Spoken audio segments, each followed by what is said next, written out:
Um, we are discussing basically, so the topic being that Gabriel Huddleston, yours truly, is biblically masculine and Andrew Wilson is not biblically masculine, is of course a very broad topic which needs to be defined, and which I'm going to define herein in the opening statement. So we're discussing competing views of masculinity. I'm certainly not claiming that I am the paragon of masculinity. For that, we would have to look to Jesus Christ.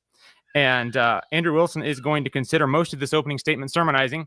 That's his call. And if he drops out, that's up to him. But it will conclude with specific accusations, including footnotes and screenshots that will be available on my Twitter for anyone who wants them.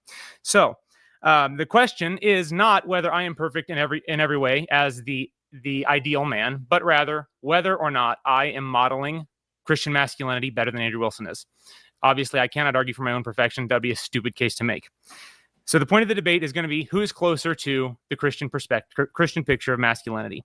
So Andrew and I agree on a lot of things when it comes to masculinity.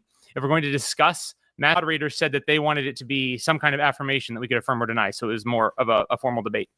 So that's why I came up with Andrew Wilson does not model biblical Christianity, and he wanted to add that Gabriel Huddleston does. So it's a question of who models it better. Agreed. I can argue for that for sure. So I'm not going to argue for the following points because Andrew and I agree on all these things, and so hopefully they will not be an issue. We both agree that there are appropriate times for harsh words. That would be Titus 1:13. We both agree that there are appropriate times for physical self-defense. We both agree on patriarchy, that God designed men to lead in the family, the church, and the state.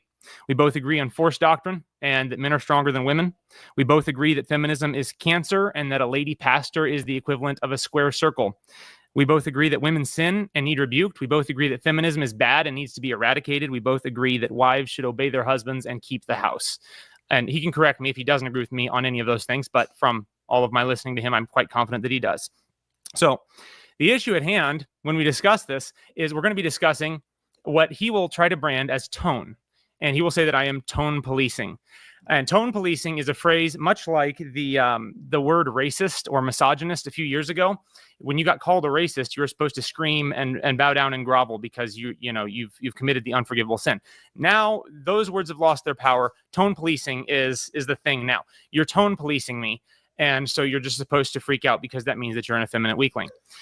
There's a difference though between tone policing and upholding biblical standards. And that's what I'm arguing for today. Now, if Andrew didn't want to debate, if he didn't want me to sermonize, if he didn't want me to come from scripture, then he shouldn't have chosen to debate with me on the issues which I have brought to him, which are specifically scriptural and tone-related issues. You can say tone. I'm saying tone because that's what people like to say, but it's not tone policing. I'm talking about biblical standards and whether or not we as Christians hold men to biblical standards or not. That's the question. So actual tone policing is bad. There is a form of tone policing that really is just feminine sensibilities getting offended, and they don't like the fact that you're saying true things. And you know what? Andrew says a lot of true things, and I appreciate a lot of the things that he says. And I'm not bothered by the fact that he says things that offend people. That's great. We're going to get into what I am bothered by in just a minute. Okay, so some people need to be offended. If you listen to Jesus is My Boyfriend songs at church every weekend, you're probably going to be offended by real prophets. So I have no problem with my worldview allows for harsh words in their proper time. However, applying the Bible to our conduct is not feminine sensibilities. And I remind everyone again, this is the topic that he asked for. So if he wants to keep saying that I'm sermonizing and I'm tone policing, he's the one who asked me to debate. Yes, I did send a tweet that challenged him after he initially challenged me to a debate, and I can post all the screenshots on my Twitter if you would like to see them. Okay, so now we have to define biblical masculinity if we're going to debate it and see which one of us is closer. First of all, there's masculinity. Masculinity, pretty obviously, is manliness. It is things which are distinctly male, things that are distinct or more prevalent or more commendable in males rather than females. And I would say Andrew wins when it comes to the beard. By the way, I give him that. I love his beard. It's awesome. I hope one day I can have a beard like that.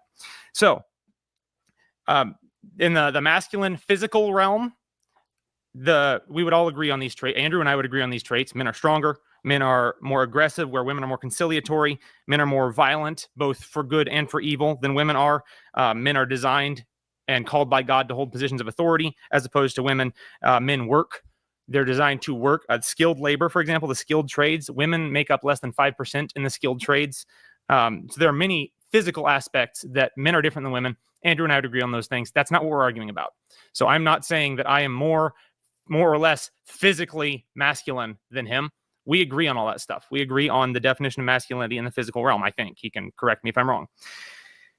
The issue where the rub comes in is biblical masculinity. And so for me, my standard is scripture. Part of the reason that I want to have this discussion with Andrew, and part of the reason that I brawl with him online, is because he claims the name of Christ. So if he didn't claim the name of Christ, he'd just be another guy out there saying stuff, and a lot of it's good.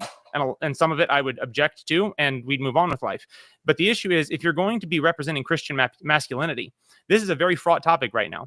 And there are shots being fired in all directions on this topic. So what is a Christian? A Christian is someone who's reflective of scriptural standards in Christ's person. The Bible is my standard. That is what I will be arguing from and inviting Andrew to interact with. I would begin by asserting that all universal Christian commands are a part of Christian masculinity. So if you're going to be a Christian man, a man who models Christianity, then all commands that apply to all Christians would also apply to you. So, for example, the fruits of the Spirit would be part of Christian masculinity.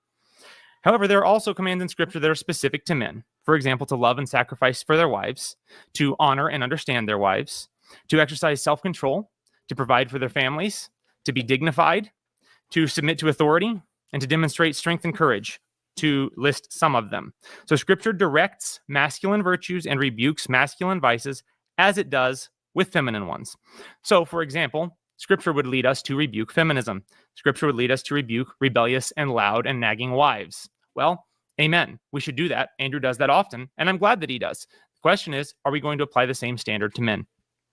So that brings us to the practicals, which is what Andrew wanted to get into. Promised you that I would get here, Andrew. And I have references and or screenshots from most of these. So if anybody wants them, in fact, I may just make a Twitter thread later that has all the screenshots for the ones that I'm referring to, so that you can see that I'm not making these up. So how does Andrew fall short? And this is the crux of the debate, because when we say Gabriel Huddleston models biblical masculinity and Andrew Wilson does not, what I'm certainly not saying is Gabriel Huddleston is perfect. But what I am saying is that in these specific categories where Scripture gives commands to men, Andrew is failing to walk in obedience to those commands. And by the grace of God, I'm doing my best to. So that is the sum total of my argument. Number one, and I have 5. Number 1 would be returning insult for insult. I have a direct quote from Andrew's tweet on March 13th of 2025. It was a longer tweet, and I can post the whole thing later, but the phrase I wanted to key in on was that he says, "I'm insulting to women who insult me." This is part of his entire methodology. The tweet listed out how basically he responds in kind when people mistreat him. I'm insulting to me. Now, I would like to contrast that to 1 Peter 3:9, which says specifically that we are called not to return insult for insult. Andrew said in the YouTube video, Why Andrew Wilson Swears, he says that he's showing young men, and I quote, "If they try to browbeat you, you can browbeat them right back." 2 Timothy chapter 2, verse 25 tells Christians to be patient when wronged, with gentleness correcting those who are in opposition. Now, I would like to note, by the way, that Andrew and I agree that there are appropriate times for harsh words, as I've established before. But to say you can browbeat them right back violates the Scripture. Andrew said that Halo, the film, he said that it blows donkey balls. That was his review of the film. And I would say when Scripture says in Ephesians 5:4, no filthiness and silly talk or coarse jesting, that's problematic. Speaking of Steven Crowder, he said that Steven Crowder should have said to his wife, "You shut your effing mouth, you idiot, and go make me some breakfast. And one day when you learn to act like a decent human being, I'll treat you like one." Scripture says... 1 minute. Yes, sir. Yep. Scripture, however, says that we are to grant our wives honor as fellow heirs of the grace of life, and that we're to love them as Christ loved the church, who did not wait for us to be decent human beings before he showed love to us. Lastly, James 3:10, from the same mouth come both blessing and cursing. My brethren, these things ought not to be this way. My footnote for that would simply be Andrew's Twitter timeline. I'd also again remind you that Andrew says plenty of things that I agree with. For example, cats are ontologically evil. I agree with you, Andrew, and appreciate that very much. And that concludes my opening statement. All right. Thank you for that opening statement. All right, Andrew, you're up for your 10-minute opening statement, and I will start your time as soon as you begin to speak. Yeah, so I'm not on my my normal rig here, so bear with me. It's interesting. One thing that Gabriel should probably add to his timeline is how I predicted exactly what he would do. These aren't even criticisms. So what he wanted to do is do what's called audience hijacking.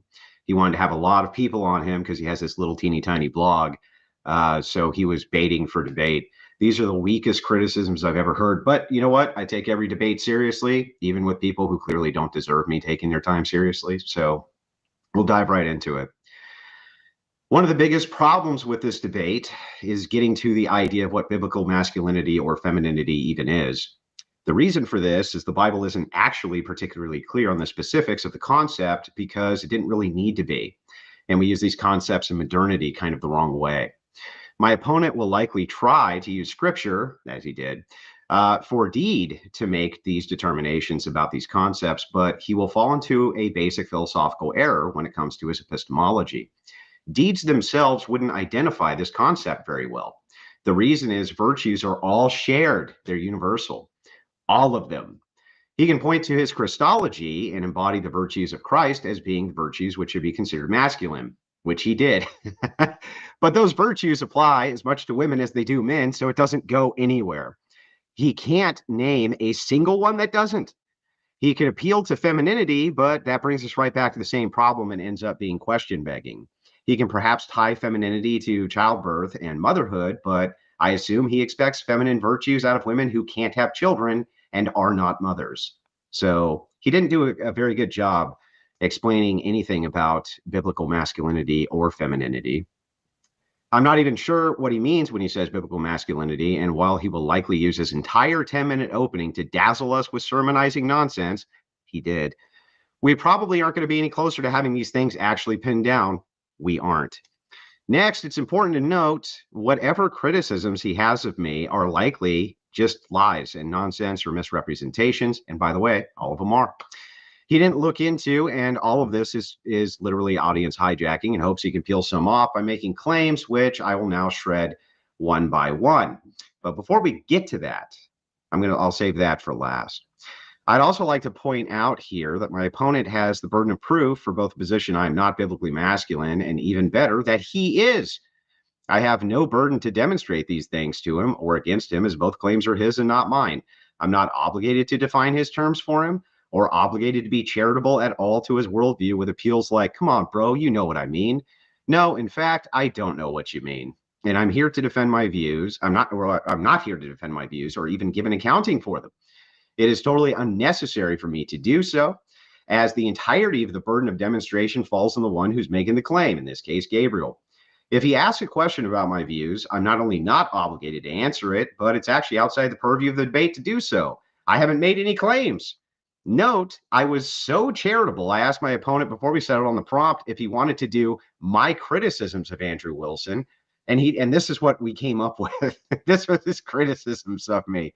Oh, Lord have mercy. How do we live in this world?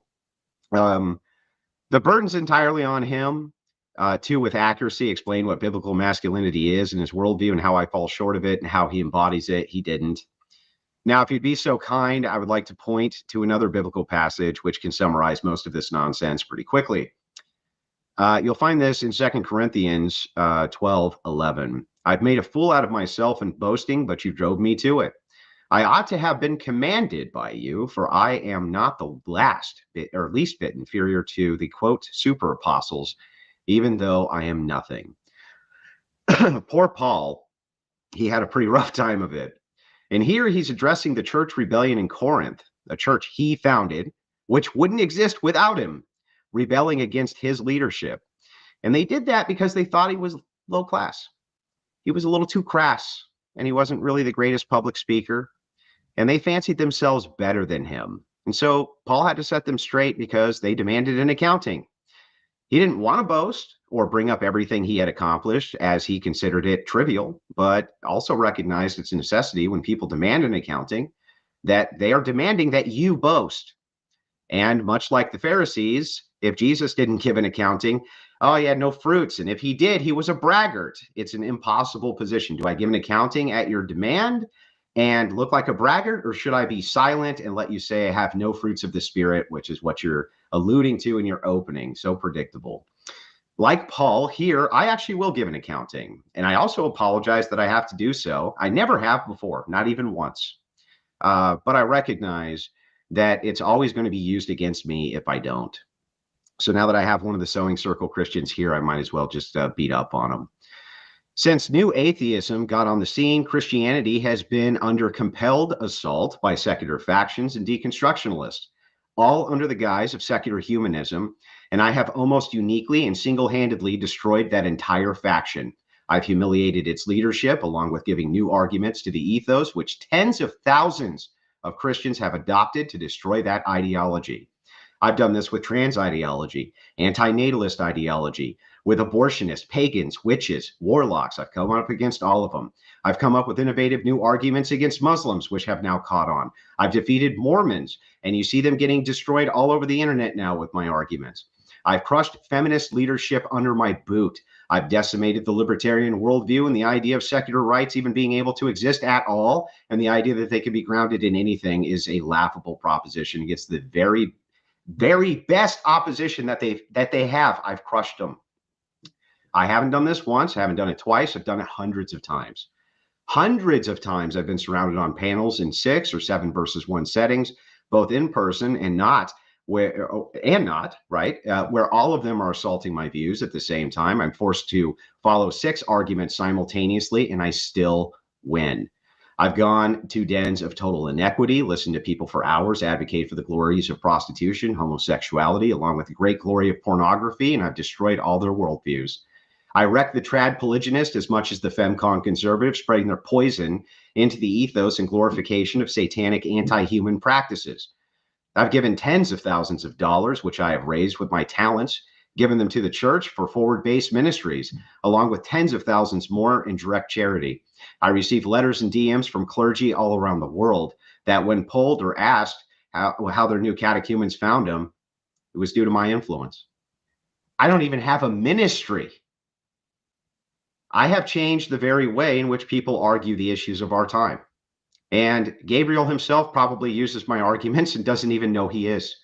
And on top of all of that, I've established long-standing Christian and conservative debate strongholds to challenge TikTok, which is the anti-Christian propaganda arm of our time, and taught the entire conservative movement how to fight them on their ground and win. Now they're under constant assault now from Christians and conservatives 24 hours a day, 7 days a week. When I listen to the parable of the talents, I know exactly what it is saying, that a nobody from the Midwest without a single political contact or single influential family member can use his God-given talents to rise to some sort of prominence in the sphere of intellectual combat, which is the war of our time, and it costs people their lives. And that these talents must be returned to God with profit because that's what he gave them to you for. I'm also a father and husband, Gabriel, and an adored friend. And any community we become a part of seems to get better just because we're in it. Even my enemies in this world don't have a single bad thing to say about me personally, about any of our personal interactions, ever, or the endless kind acts I do for them when nobody can see, that I've never bragged about or even talked about. Instead, by example, I lead many to our side. Now, what have you done, you little fuck? You little pissant? You can't claim you're humble. You came to brag about how masculine you are and how I'm not. You can't claim you're using your talents to their fullest capabilities to return to God what's his. What have you done? A blog? You inspire nobody. And so have nobody who wants to follow you because you aren't using your talents to help your fellow man away from the nightmare world enveloping them. You use them instead to attack people who do with tone policing. Oh, the tone. Oh, my God. Oh, he said Halo sucked donkey balls. Oh, my God. Oh, God. Oh, how can you say that? Douchebag. So, in short, fuck you. Until I see anything at all of note that you've ever accomplished, ever, then to me, you're just making mouth noises. You're totally unworthy of any consideration from me, as I didn't even get a DM asking for clarification on a single issue, not one, just bait for debate. So you can preach empty words to an audience you can't understand because you've never done anything worth talking about. And with that, thank you for your time, Gabriel. All right. Thank you both for the opening statements. And so now we're going to jump into our rebuttal rounds. And once again, the rebuttals will be 5-minute rebuttals. And so, Mr. Gabriel, you're back in the seat for your rebuttal. And I'll start your 5-minute timer as soon as you begin to speak. It's his rebuttal first? Yes, sir. Yes, sir. Okay, go ahead. Okay, thanks for that, Andrew. So you say you predicted that I was going to sermonize the whole time. I know I predicted that you were going to say that you predicted that I sermonized the whole time. That's the whole point. If you want a discussion with somebody about what they object to when it comes to your activities, there are a lot of people who object to you, and I'm giving you honest feedback as to why. Now, I predicted that you would say what I say was sermonizing nonsense and tone policing, which you said that instead of actually addressing any of the things that I said, which were specific quotes from you, specifically compared to scripture. I also specifically said that you've done a lot of great things, and I appreciate a lot of what you've done. So your entire section where you were talking about the wonderful things you've done, I acknowledge that. I applaud that. I'm thankful for that. I think you've done a lot of really great work, and I'm glad to see it. But that's not the question that I'm asking. And maybe I should have framed the topic better. And if I failed at that, I apologize. But that was my attempt to take what you said you wanted to discuss, which was my issues with Andrew Wilson. That was what you said you wanted to discuss. And so I tried to put that into a proposition. Maybe I didn't do it well. But I would invite you to actually discuss the issues, because what you said you wanted to talk about. There was obviously a lot of ad hominem attack in that. But it's not really addressing the issue. If I have actually accomplished nothing with my life and I bear no fruits of the Spirit, there are still 5 points that I gave you from Scripture that compared to what you've said that you have not addressed. So I hope that you will do so in the following segments. You can dismiss my claims if you want, but they stand unaddressed. So that's kind of up to you as to whether you want to address the claims or just brush them off. So yeah, that is really the question, is if you're going to pull debater snobbery and say, well, he didn't do it right, he didn't define the terms right, et cetera. So, okay, well, I made my issues quite clear like you asked me to. So it's up to you whether you want to talk about them or not. I didn't ask you to explain the fruits of the Spirit. I did not accuse you of not bearing the fruits of the Spirit. I simply said that all Christians are called by God to do certain things. And you can say, well, those are feminine virtues as well. Okay. But if we're talking about Christian masculinity, it includes men who act like and live like Christians and in line with God's word. Again, I acknowledged at the outset that you've done lots of great stuff. You spent a lot of your time talking about all the great stuff you've done. I acknowledge and applaud that. I really don't have much to respond to, honestly, because you basically just said you predicted that I was going to explain the views that you asked me to explain. And because of that, I am a tone policeman, which is what I predicted you would say. And so I'm supposed to grovel and be terrified that you call me a tone policeman. Okay, well, I'm not gonna. I've got a scripture for each line that I've got, and I'm looking forward to and hoping that in the next segments you're going to actually address the claims that I made. And that's really all I have to say.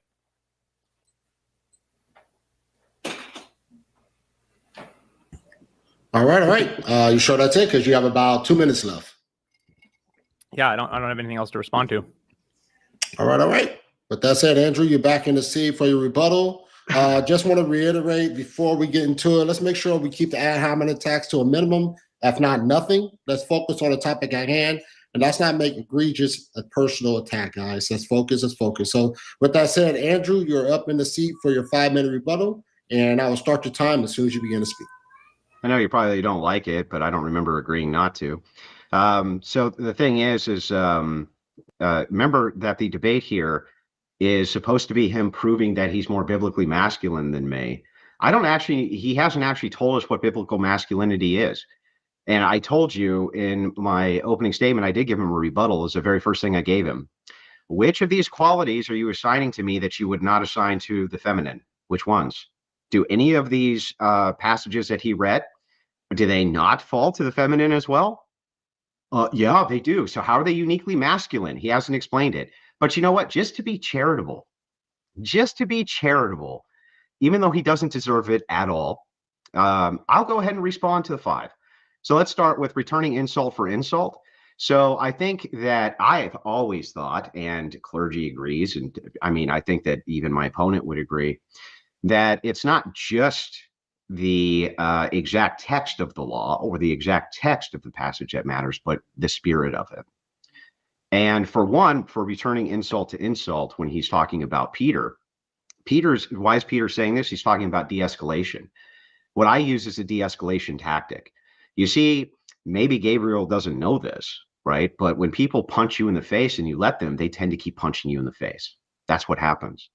And while I'm guessing that perhaps he's the type of guy who would allow you to punch him in the mouth and stand there and let you punch him in the mouth again And then again, even though that not only does society no good, but does him no good, does the message no good, does Christianity no good, the returning an insult for an insult is actually de-escalating, right? It's showing them, hey, if you come at me hard, I'll come at you hard. Isn't it better for us not to do that so we can get back to the conversation? You know what? It works about 90% of the time. About 90% of the time. Now, how would Gabriel know? He's never done shit. He's never done anything. Where's all his great debates with the people who are really coming at him hard? Nowhere. So what's his frame of reference to criticize anything? Second, he said, one of my tweets, if you browbeat, you can browbeat them back. That was the spirit of the tweet. Again, the idea here is just to say to Christians, you don't have to let psychopaths run your lives. You don't have to let people beat up on you. You don't have to let them push you around. You don't have to let them abort millions of children. Right? You don't have to let them do this. And it's okay for you to push back. It's okay for you to not take their shit. He criticizes the fact that I said Halo sucks donkey balls. It does. It does. And the thing is like, he's equating social taboos, which aren't even offensive. Nobody was offended by me saying that Halo sucks donkey balls. Even within the social paradigm of modernity, where everybody's offended by everything, nobody was even offended by that. What would nobody? So what are you even like? What's even the criticism there? And then so the Crowder thing, he said, "Shut your effing mouth" to Hillary. Again, the thing is like after having experienced so many thousands of conversations with women across the world and various couples and things like this, having conversations with them on dating and modernity and marriage and things that save marriage and don't save marriage. Guess what? Guess what you're going to find out? That sometimes a little bit of assertiveness, even though it sounds meansy, right, can often de-escalate issues. And sometimes women want that. They do what's called shit testing. They do. And sometimes if you look at one, you say, you know, shut the fuck up, right? They actually respond better to it because he's misinterpreting what gentleness means. You have to remember in the time of the apostles, when we're talking about the fruits of the Spirit, especially when we're talking about gentleness, responding with gentleness, Paul's referencing, and so are the other apostles, getting beaten. You have to remember the time insulting people led to a beating. They would whip you in the square. They would pound your face in. It wasn't about being nice based on modern social standards. That's not what it was about. So I just addressed all of these, and I want him to actually give me some arguments here for how I'm wrong. And with his great wealth of knowledge from doing the thousands of debates that he's done. Go ahead, Gabriel. I can't wait. All right. Are you good to go, Andrew? You got 40 seconds left. Yeah, no, you can take it back. All right. All right. So that concludes the cross-examination, the opening and the rebuttals. And so now we're about to jump into everyone's favorite part of the debates, and that's cross-examination. First, we're going to do the more formal style of question, answer for a total of 20 minutes. Each debater will get 10 minutes each to ask questions. And let's try to make sure we are staying on the question and not going on a long oratorial of answering a question. Let's make sure we ask that question and you answer the question directly and not scapegoat, red herring, and go off into la la land. All right. So with that said, Gabriel, you're first up for your 10-minute Q&A cross-examination. I'll make a deal with you, Gabriel. As long as you don't ask loaded questions, I'll just answer them yes or no. As long as they're not loaded, I'll literally just answer them yes or no to make it super simple for you. Sounds good. All right. All right. So, Gabriel, you got it for 10 minutes, and I'll start your time as soon as you start to ask your first question. All right. Here we go. So, Andrew, do you believe that the Bible is authoritative? In other words, are we under obligation to live our lives like the Bible says we should? Not by your interpretation. No. No, I know there will be interpretational differences. But as a rule, then the answer would be no, based on your interpretation, no. Based on your interpretation, do you believe that the Bible is authoritative? Based on the liturgical interpretation from the church, I think that, so if my worldview and yours is different, my worldview holds church authority as being just as valuable as the Bible. We consider the Bible to be liturgical in nature through interpretation. So it's a liturgical text. It's not meant for laymen like you or me. It's good for us to read it, right? But we don't have the thousands of years of contextualization to really understand that, which is why I get corrected by church fathers, not by Gabriel Huddleston. Sure. Granted. Okay. So obviously we have a difference of standard there then too, because when I make an argument, I'm wanting to argue from scripture. So when asked by Piers Morgan if you do any household chores, you said that is what you've got a wife for. And that offended a bunch of people, of course, the tone policing people. Doesn't offend me like you. because no, it doesn't offend me because I believe in Titus 2. So I am all for that. But that does bring up the question of servant leadership. And so I would ask you, do you believe that husbands should serve their wives? Well, I would have to ask you what you mean by that. Is there a way in which husbands should serve their wives? Yeah, yes, but husbands get to make those determinations because they're in the leadership position. So if you are to transfer the leadership position to the woman and she gets to make the determinations to how he serves, she's in the leadership position. Good. I agree with you. Okay. Then that's not servant leadership. That was never the model of servant leadership, which was a model that existed in the 60s and 70s, not in modernity. Yeah, I think we would agree on servant leadership a lot more than you think we would. Yeah. So yeah, no, I'm glad to hear that response. So then in your tweet on 10/3/25 that I already referenced about Steven Crowder should have told his wife to shut her effing mouth until she learns to act like a decent human being, and then he will treat her like one. My question is, did Christ wait for us to get our act together first, or did he act first in love toward us? Well, sometimes he was very harsh in correction, actually. And he's still very harsh in correction because you go to hell. Right. Yeah. But yes, but the specific phrase that I'm keying in on is when you learn to act like a decent human, I will treat you like one.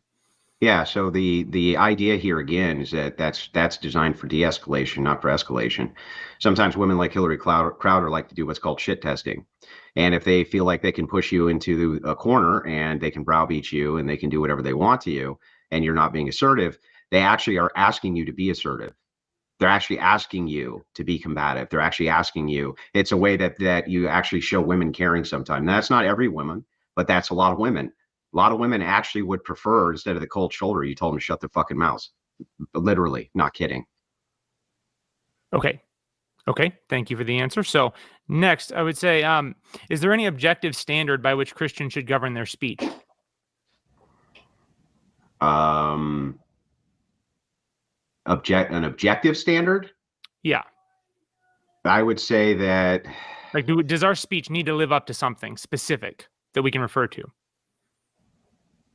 Well, see, I don't know. That's a tough question. I want to answer it in good faith, right? But when you say objective standard, are you saying that there should be a focal standard which is true absent the mind? To a point, yeah. Subjective, objective and subjective. Right. So I guess I'm asking, so we have the philosophical term for objective and subjective, philosophical term, mind dependent, not mind dependent. So subjective is mind dependent, objective, it exists without needing to be interpreted by mind, right? Do we agree on that? Yeah, absolutely. Okay, so if that's the case, then it would be harder for me to say that there's an objective standard because it seems like we have to subjectively process things. Right. And I certainly would. I mean, even when we're talking about arguing from the Bible, we are processing it. There's a level of subjectivity to how we process it. But my point is that we're still, the objective referent that we're referring to would be Scripture. For me. And for you, it would be, if I understand correctly, it would be Scripture and church tradition and church authority, church tradition. Yes, it would be a combination of these things, not to mention the guidance of the Holy Spirit, just like you. I believe in all three of those things. But I think that you can't process two of those things without one of the third things. I think that they all work in unison together. Okay. So I think that there's a subjective element to that. Now, if we're saying, is there an objective standard in Christ? There's always an objective standard in Christ, right? But even the apostles argued as to how those standards need to be applied in different cultures. Sure. Agreed. Yep. Yeah. Okay. Then, do you believe, and I know that there will be interpretational differences on how this walks out, right? But do you believe that Christian men should be characterized by the fruits of the Spirit? Well, not by the modernity standards I've heard the Sewing Circle Christians use it. No, I think they get the fruits of the Spirit wrong. Mm-hmm. So I don't think. Yeah, I don't believe. No. So the answer is no. I don't think that they interpret those things correctly. Right. I'm not talking about it. I'm budgeting for difference in interpretation. This is not a trap. Well, that- then you have to tell me what your interpretation is for me to answer that question. If we assume your interpretation, your church tradition interpretation of the fruits of the Spirit, you would say all Christians. Yeah, by your fruits, yes. Yeah, Okay. so I do think that your fruits of, but whether those need to be shown to people, that's different. I'm not so sure on that. I'm not so sure that your fruits necessarily need to be worn in your arm either. Okay, that's interesting. I certainly would not agree with that. But Why? But I also understand there are going to be situations like if somebody's trying to attack your family and you shoot them, that might not be seen as being gentle. Well, amen. There are other parts of the Christian life that should be included as well. So, well, I think that humility has an aspect of this, and that I think that there can be what's called pious signaling, and that pious signaling is people trying to appear as though they wear these fruits on their arm. When behind closed doors and when nobody can see, they don't have shit. And how do you make that determination without seeing for yourself? Right. Yeah. And I completely agree with that. So the next, and honestly, I'm glad to be having the conversation like this because I'm happy to talk with this stuff about you. I think it's good to process through this stuff in a more conversational way because I think a lot of this will come down to interpretation. And I'm okay with that, but I'm wanting to explain to you, as you asked me to, why I'm coming from it the perspective that I'm coming from. So, for example, when I see a tweet that says quote, I'm rude to rude women and demeaning to demeaning women and insulting to women who insult me. And then I see 1 Peter 3:9 tell Christians that we should not return evil for evil or insult for insult, but give a blessing instead. Those two phrases are directly contradictory. Now, I understand you're No, they're not. They're not. So we are to oppose evil. Okay. And there is a way in which we're to oppose evil. And most of what is being talked about, again, when it comes to gentleness and what Peter's talking about here, they're talking about violence. These guys weren't able to debate. They would get beaten. They got beaten up. They all died horrible deaths, right? Except one. They all died horrible deaths just for engaging in discourse. The whole point of talking about the fruits of the Spirit, gentleness, and so especially if you look at what happened to Paul, Paul was giving an accounting, the very same accounting I told you in 2 Corinthians, to the super apostles and to the people who had lost faith and were rebelling in the church. The entirety of his message there was, I don't want to be a braggart, right? But I have to tell you my accomplishments are at least on par with these people because you're losing faith in me because I'm a simple tent maker and not a gazillionaire, rock star. And that's what the super apostles are. So the thing is like, most of what was being governed there for discourse for Paul was beaten constantly. And part of his discourse with the super apostles was to tell them how badly he had been beaten by Jewish sects and others over and over and over again. And he was just trying to debate with people and engage in discourse. And he was very harsh when he did that, by the way. He was a very harsh guy. And so the thing is like, and yeah, they didn't take kindly to it. And they'd be so. I've always thought that the idea, when I have the contextualization of the historic standard of the time and how people actually interacted with each other at that time, it's very clear to me that when you're talking about the fruits of the Spirit, you're not talking about saying, no, you're an idiot. You're talking about when somebody is verbally assaulting you and you beat them with a rod, because that's what was going on. Okay. I definitely agree that there's a different historical context. However, many of the scriptural exhortations are specifically regarding speech. For example, returning insult for insult. But yeah, but why? Why weren't you to return insult for insult? What did that lead to? Giving a blessing instead. No, getting your ass beat. Getting your ass beat is what it led to. But scripture tells them to do it anyway.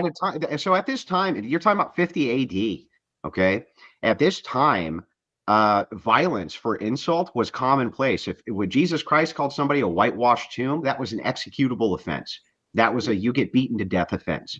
It wasn't a joke, right? They weren't funning.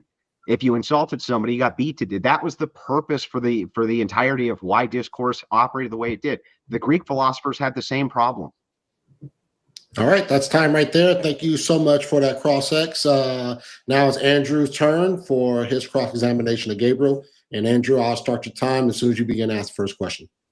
When is it appropriate to be harsh? That's a great question. There are a lot of opportunity, or a lot of times when it would be harsh. The point would be that when we are harsh, when is it appropriate to be harsh is my question. That's not going to be a question that I can give a generalized answer to. Then how can you critique me for harshness if you can't give me an answer as to when it's even appropriate to be harsh?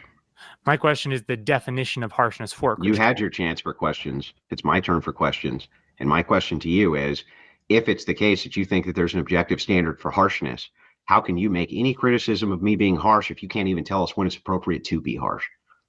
No, I don't think there's an objective standard of when it's appropriate to be harsh. I think there's an objective standard for how we Then should what are you react to harshness. criticizing me for on harshness if there's not even an objective standard that you have for when I'm even allowed to be harsh? I'm criticizing you for the way in which you are harsh, which is contrary to what Scripture When says. is it appropriate for me to be harsh, Gabriel?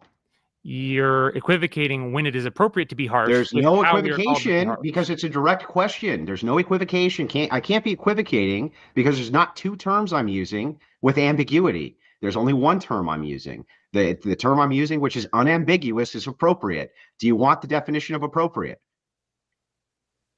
No, I understand what Okay, you're great. Then if you concede you know what appropriate means, when's the appropriate time to be harsh?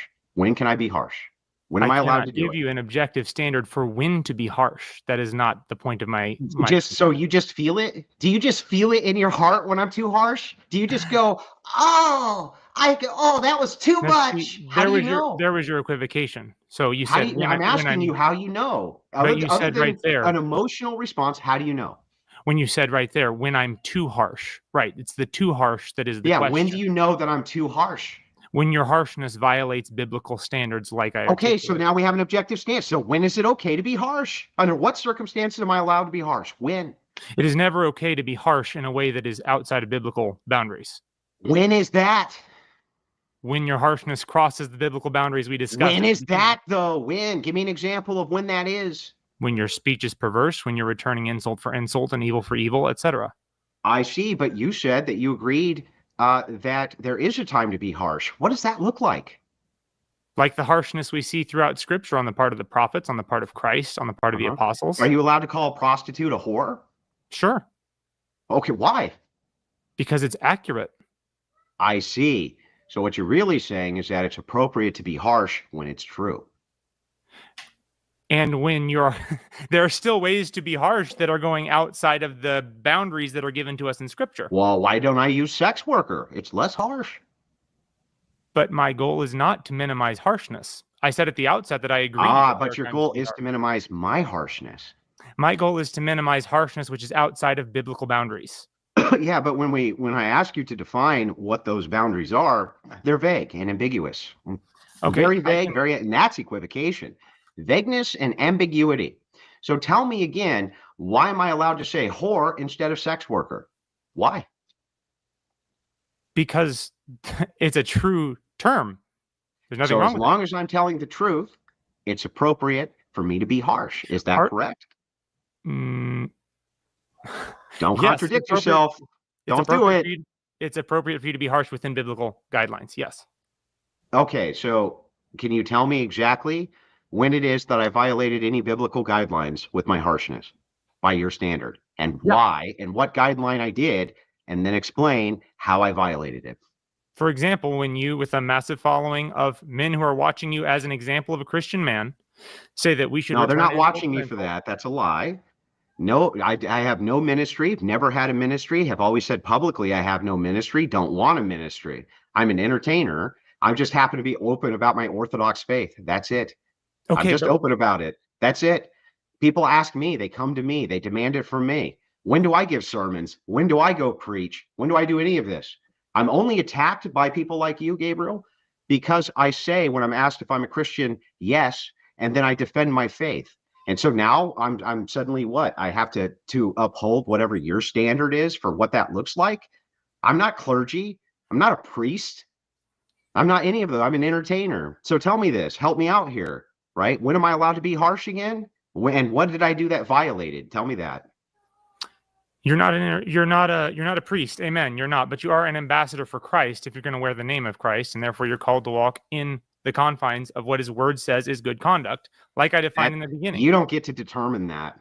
Sure, and we can disagree. And a guy like you who's done nothing, definitely, right? Where's your fruits, Gabriel? Show me your fruits. Show them. We No, can. it's only because mine can be publicly scrutinized. Not yours, though, can they? Because you haven't done shit. So help me out here.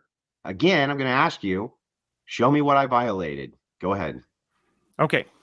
For example, Ephesians 5:4, and there must be no filthiness and silly talk or coarse jesting, which are not fitting, but rather giving of thanks. That is specifically discussing vulgarities towards God, by the way. Did you know that? That when you're talking about coarse jokes, things like that, it's discussing vulgarities, and that what they concerned themselves with in regards to vulgarities was towards God. That's why you can't say GD and things like that. That's the vulgarities which are being referenced. Otherwise, what's a coarse joke? Tell me what a coarse joke even is. Isn't it subjective to the time and place and culture? What is even considered coarse? What is even considered offensive? It's completely socially subjective depending on the culture you're in, isn't it?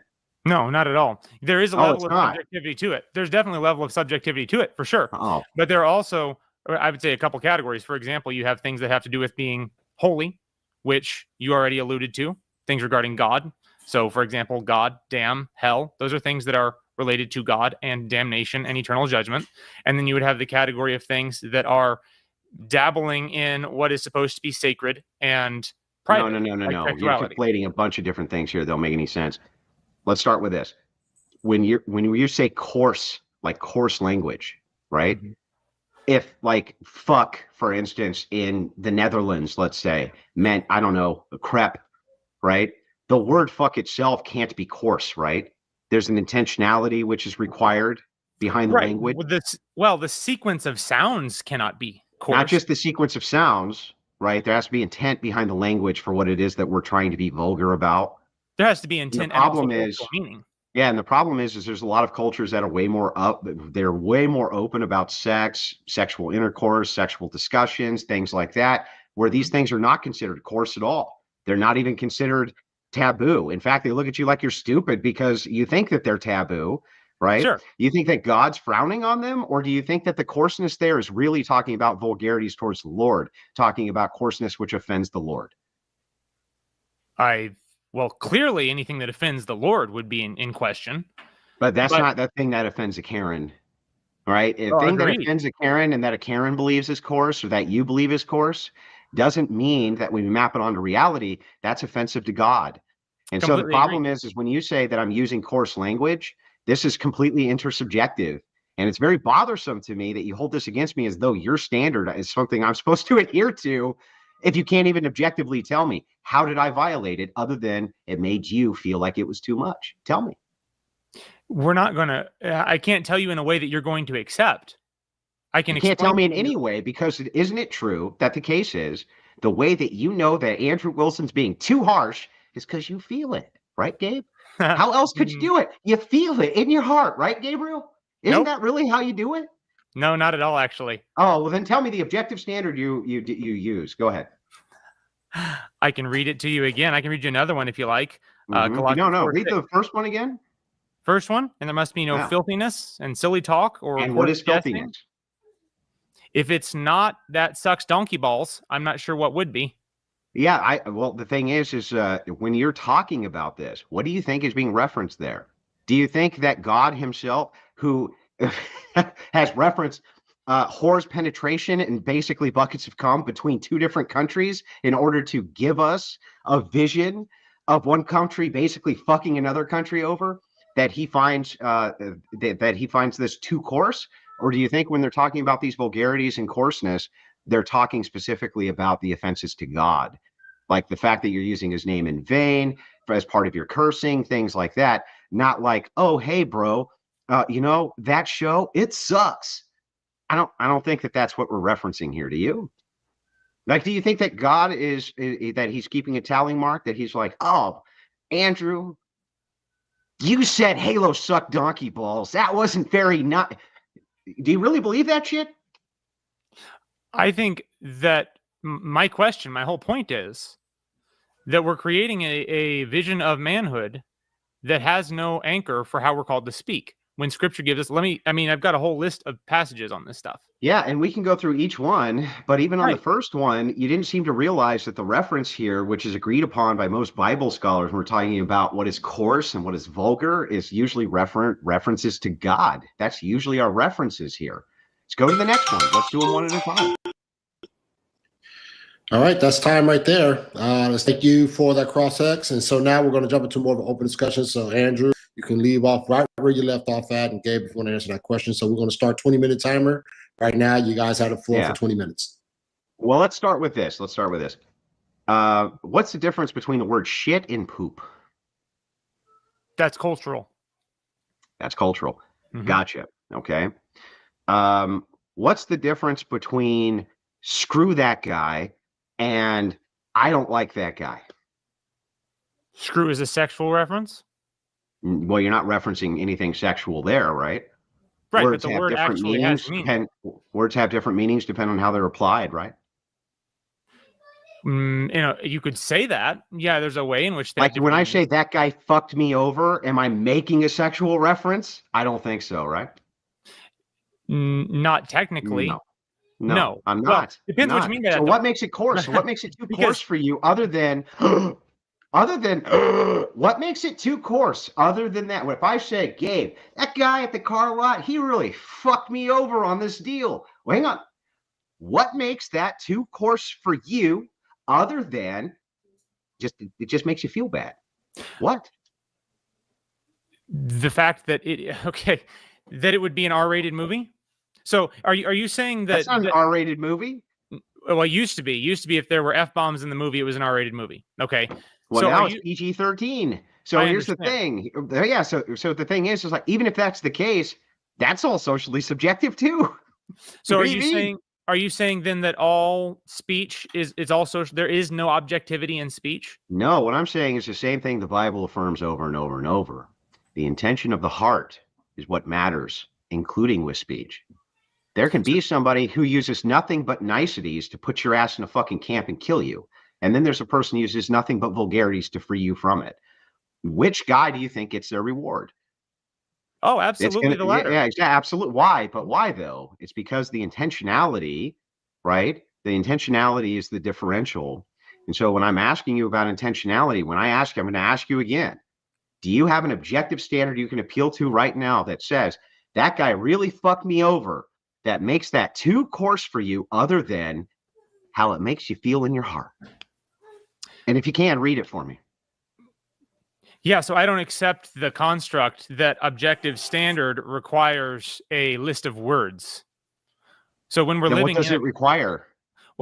Scripture tells us to live in such a way that we're above reproach and have a good reputation among outsiders. Is that a subjective or an objective standard?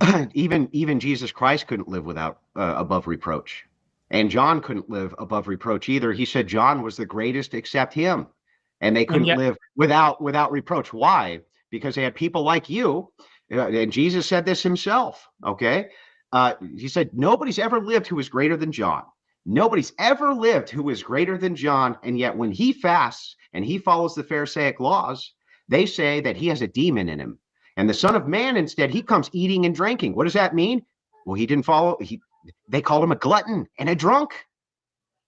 Right? They called him a glutton and a drunk. They called Jesus Christ a glutton and a drunk. And he referenced it. And he references that John was said to have a demon in him. And he was the greatest of us. You can't win. You're damned if you do. You're damned if you don't. Because, right? So the question, again, what's the objective standard here that we're appealing to? What? Right, but my question is, when Scripture tells us to be above reproach and have a good reputation among outsiders, But what does that mean? That is the question. Yeah, but that is the question. You can't be above the reproach of people who themselves either have no faith, right, are unsure in their faith, right, or are determining themselves to be pitted against you no matter what. You're still going to be within the purview of reproach from them. Sure. Why should I adhere to any of your reproaches, though? You're not like, look, like just to level with you, right? I have these conversations. If you had just DM'd me and said that you wanted to have a debate, that would have been way better than your bait for debate bullshit, right? I would have just done it because I'm that way. The thing that's really funny here, though, is like, why should I take reproach from you? What makes you so great that I should listen to a word that you have to say, even including when I ask you for these objective standards, and you still haven't actually given me one? What is it? Right. There is no list of There's words. none. There's no list It's of words. so then That's it's just correct. how Gabe feels, right? No, it's not just how Gabe feels. Oh, When okay. Scripture So gives then what us- is it if it's not objective other than how you feel, bro? that's a false dichotomy. How? Just because there is no objective standard does not mean that there is no principle that we're supposed to. If there's look no from in wisdom. objective standard, then there's only a subjective standard, and subjective standards have to be viewed by the subject. Who's the subject here other than Gabriel? Subjective standards, yeah, correct. Subjective standards have to be viewed by And the who's subject. the subject here other than Gabriel? Can somebody else interpret for Gabriel except in Gabriel? No. No. So there's right. no false dichotomy. It's a linear line of questioning. There's no dichotomy at all. If it's not objective, it's a subjective standard. You're the subject, right? So then how could it be anything other than your emotion, sir? Does Scripture give us commands and principles that don't have specific guidelines that we have to apply? Yes. In fact, that's called pluralism. Let me give you some examples of pluralism, right? The pluralism of Christianity. Let me ask you a question. Honor thy mother and father. Do you agree with me that that's a commandment which Christ did tell us to uphold along with 2 additional commandments? Of course. Do you agree with me in Japan, not taking your shoes off is disrespectful to your mother and father? Of course. Do you agree with me, though, that in Texas, that's not the case? Of course. Okay, so then wait. Are people in Japan offending God? People in Japan By taking their shoes off, are they offending God? Of course not. Of course not. They're offending their parents, right? So who gets to make the determination that you're honoring your mother and your father? Can you tell me that, Gabe? But that's the Japanese. Gabe, don't evade. Who gets to make the determination that you're honoring your mother and your father? The Japanese. That's right. The people who are the mother and father, right? Well, no, that question is a perfect example. The command, because the command that God gives is honor your father and mother, and the application of that is cultural. So none of our curse words. Well, no, it's plural, not just cultural. You do have to honor your mother and father. That's universalized, right? Yeah. But how that's done is not universalized, is it? Not in different cultures, but within an individual culture. So then why is this not the case if your parents are not offended by the word fuck, right? But Gabriel's offended by the word fuck. Should the kids not say the word fuck, Gabriel? Tell me. Not based on honoring their parents. Certainly not. Based on letting no unwholesome word proceed from their mouth and choosing to use a word that refers to the sex act. Yeah, an unwholesome word meaning. Can you tell me what the list of unwholesome words are that's not intersubjective? No, I can't. Of course not, because it's just how you feel, right? Right. No, it's not just how I feel. Yeah, there we go. Hey, we got the truth. Right. Yes. Right. So I have a category for things that God tells us to do. God never told you not to use that word ever. Without giving us a direct list. That word. So God when can did tell God us tell you not to use that word, Gabriel? God can tell us to do things as a principle, and then we're called to walk out that principle. Yes, but the principle is intersubjective. I just gave you the first commandment is intersubjective, right? It's right, but even the example that you pointed to points to a culture where within that culture, the first commandment would imply that everyone needs to, I forget, take their shoes off or not take their shoes off to honor their parents. So within that culture. Well, that's not the first commandment, Gabe. What's that? That's not the first commandment. Fifth commandment. Yeah, that's the 5th commandment. Right. Yeah. So sorry if I said what about the first commandment? Love the Lord your God with all your heart, soul, mind. What about it? How do I make the determination you're doing that? You don't. That's right. I don't. Right. So it's intersubjective, right? It's subjective to you. Well, no. If we're loving God, we will keep His commandments. Is what Scripture says. Okay, but but you just said I don't have any way to determine if you're even following the commandments, right? How would I know you're following that commandment? I don't understand where you're going with this. How do I know you're following the commandment that you love God with all of your heart? How do I know that? Because I will keep His commandments. Okay, so when it comes to honoring your mother and your father, if it's the case that in another culture, right, where I don't know, they have to beat each other about the head and shoulders because culturally that's what they do when everyone turns 15. They just beat the shit out of each other. It's like a rite of passage, and your parents are very proud when you do that. Did you follow that commandment? Sure. Sure. Okay, got it. So if it's to go in the town square and just cuss at each other and call each other a bunch of names, talk a bunch of shit as a rite of passage, is that fine? No. No. And So I you can would beat the say- fuck out of each other. No. But don't you use your potty mouth. Don't you use that potty mouth. You can beat the shit out of each other as a rite of passage, according to Gabe. But you better not say any of those no words. I'm a nurse. I got Actually, you. well, on one hand, I've been more sassy because I'm sick. Really? I feel like you've cold been really meds. like light No, tonight. she doesn't like me. But No, it's not that I don't like you. I'm just, I want you to. No. oh, No, it's not that I don't like you. Please don't, misunderstand me. Like, I want Oh, no. us all to see that we're, morally sick. And it's not just casting. He's just and actually sick. judging one fucking person. sick. I'm Dude, sick. And He's just physically yes. sick. And the cure is Jesus. And, he died for your sins, my sins. And he resurrected to make you born went to again. Catholic Wait, can school. we? I'm a I sinner. feel Wait, like hold on. Let's stick to the Okay. vulgar. yeah. That's I'm so sorry, but After hour, whatever. Go back on we did S&D. 4 hours of Christ. is it okay if we can leave early? Because I'm like, Wait, we conversation. really need your The whatever input after dark. on the pussy eating topic. I'm I going really- to leave. Wait, because- no. Wait, just No. stay. Wait, okay. Stay a little Get to bit. it. We're almost. I think we're almost finished. Is this going to be Wait, the rest of the wait, topic which way? throughout the podcast? No, we're gonna move on pretty soon. the look at the more camera. red. The look We at have the more camera. questions. Tomato. The whores over here. I might have to leave early. Wait. She's I being took nauseous. 3 can move Tylenols over. and I We still can have move a over. fucking headache. So I am gonna try to wrap in like 15 minutes if you think you can power through. We'll stop talking Wait, do you about want to leave because they are just talking about the most vulgar? We're vulgar topics? humans. I'll talk Sorry. about And I'm- Are we I'm making this- you uncomfortable? I'm this I'm innocent- not. We're not trying. I'm not to make judging you guys. It's just the uncomfortable. nature of the topic. It's just I don't know. Like I'm like. You knew. Hold on. Let me think just it's say making her something. feel sick. I need to say something. The nature of the Wait. topic, you did all this shit. Even if I did it, I'm a born again Christian, and if there's a conviction, and I'm not okay with this topic, and I'm not judging anybody, saying like I'm better than this topic. Or you got to work on your constitution a little bit. Like the nature you, of the topic. you asked. You to be even on- said it was nauseous yourself. Like I don't know why. Yeah, you're but like- you know, It's the not thing yours. is that This I'm is willing to podcast. still engage in the worldview. And the reason I'm still willing to engage in the worldview is because, as I've told you before, your ineffective Protestant prattling bullshit doesn't work. And what does work is meeting people where they're actually at, even if they're fucking degens. Andrew, see, I'm you're a that degen. attitude I am right a there. degen. I need He you to doesn't eat stay. pussy. He's a Ah, it's No. the attitude. It's the way you but said it. I'm a literally born again awful. Christian. Just shut up. Your virtue signaling is sickening. It's sickening. Wait. That's Meet Would them you where not- they're at and actually give some pushback instead of this pathetic, oh, I just can't handle it. Give me a break. How many, did if you the ride rest- like 100 dicks and you're worried about them having a conversation about vagina? It's ridiculous. I think Give that was Cheyenne. pushback. Be on our team for once. that's a I lot thought of that was funny. assumptions. I thought that was funny. That's a I lot love of you, Cheyenne. assumptions, You're my, that you're I love you making too, that I Cheyenne. didn't you're make. my Yeah, homie. Cheyenne's cheye's cool. You guys are cool. Cheyenne's a fucking homie. I like that you guys don't judge us and like call us like Yeah, whores, 'cause like I we're gonna go to hell. I feel and like- stuff. Bro, what the fuck We're are all you guys doing? We're all friends.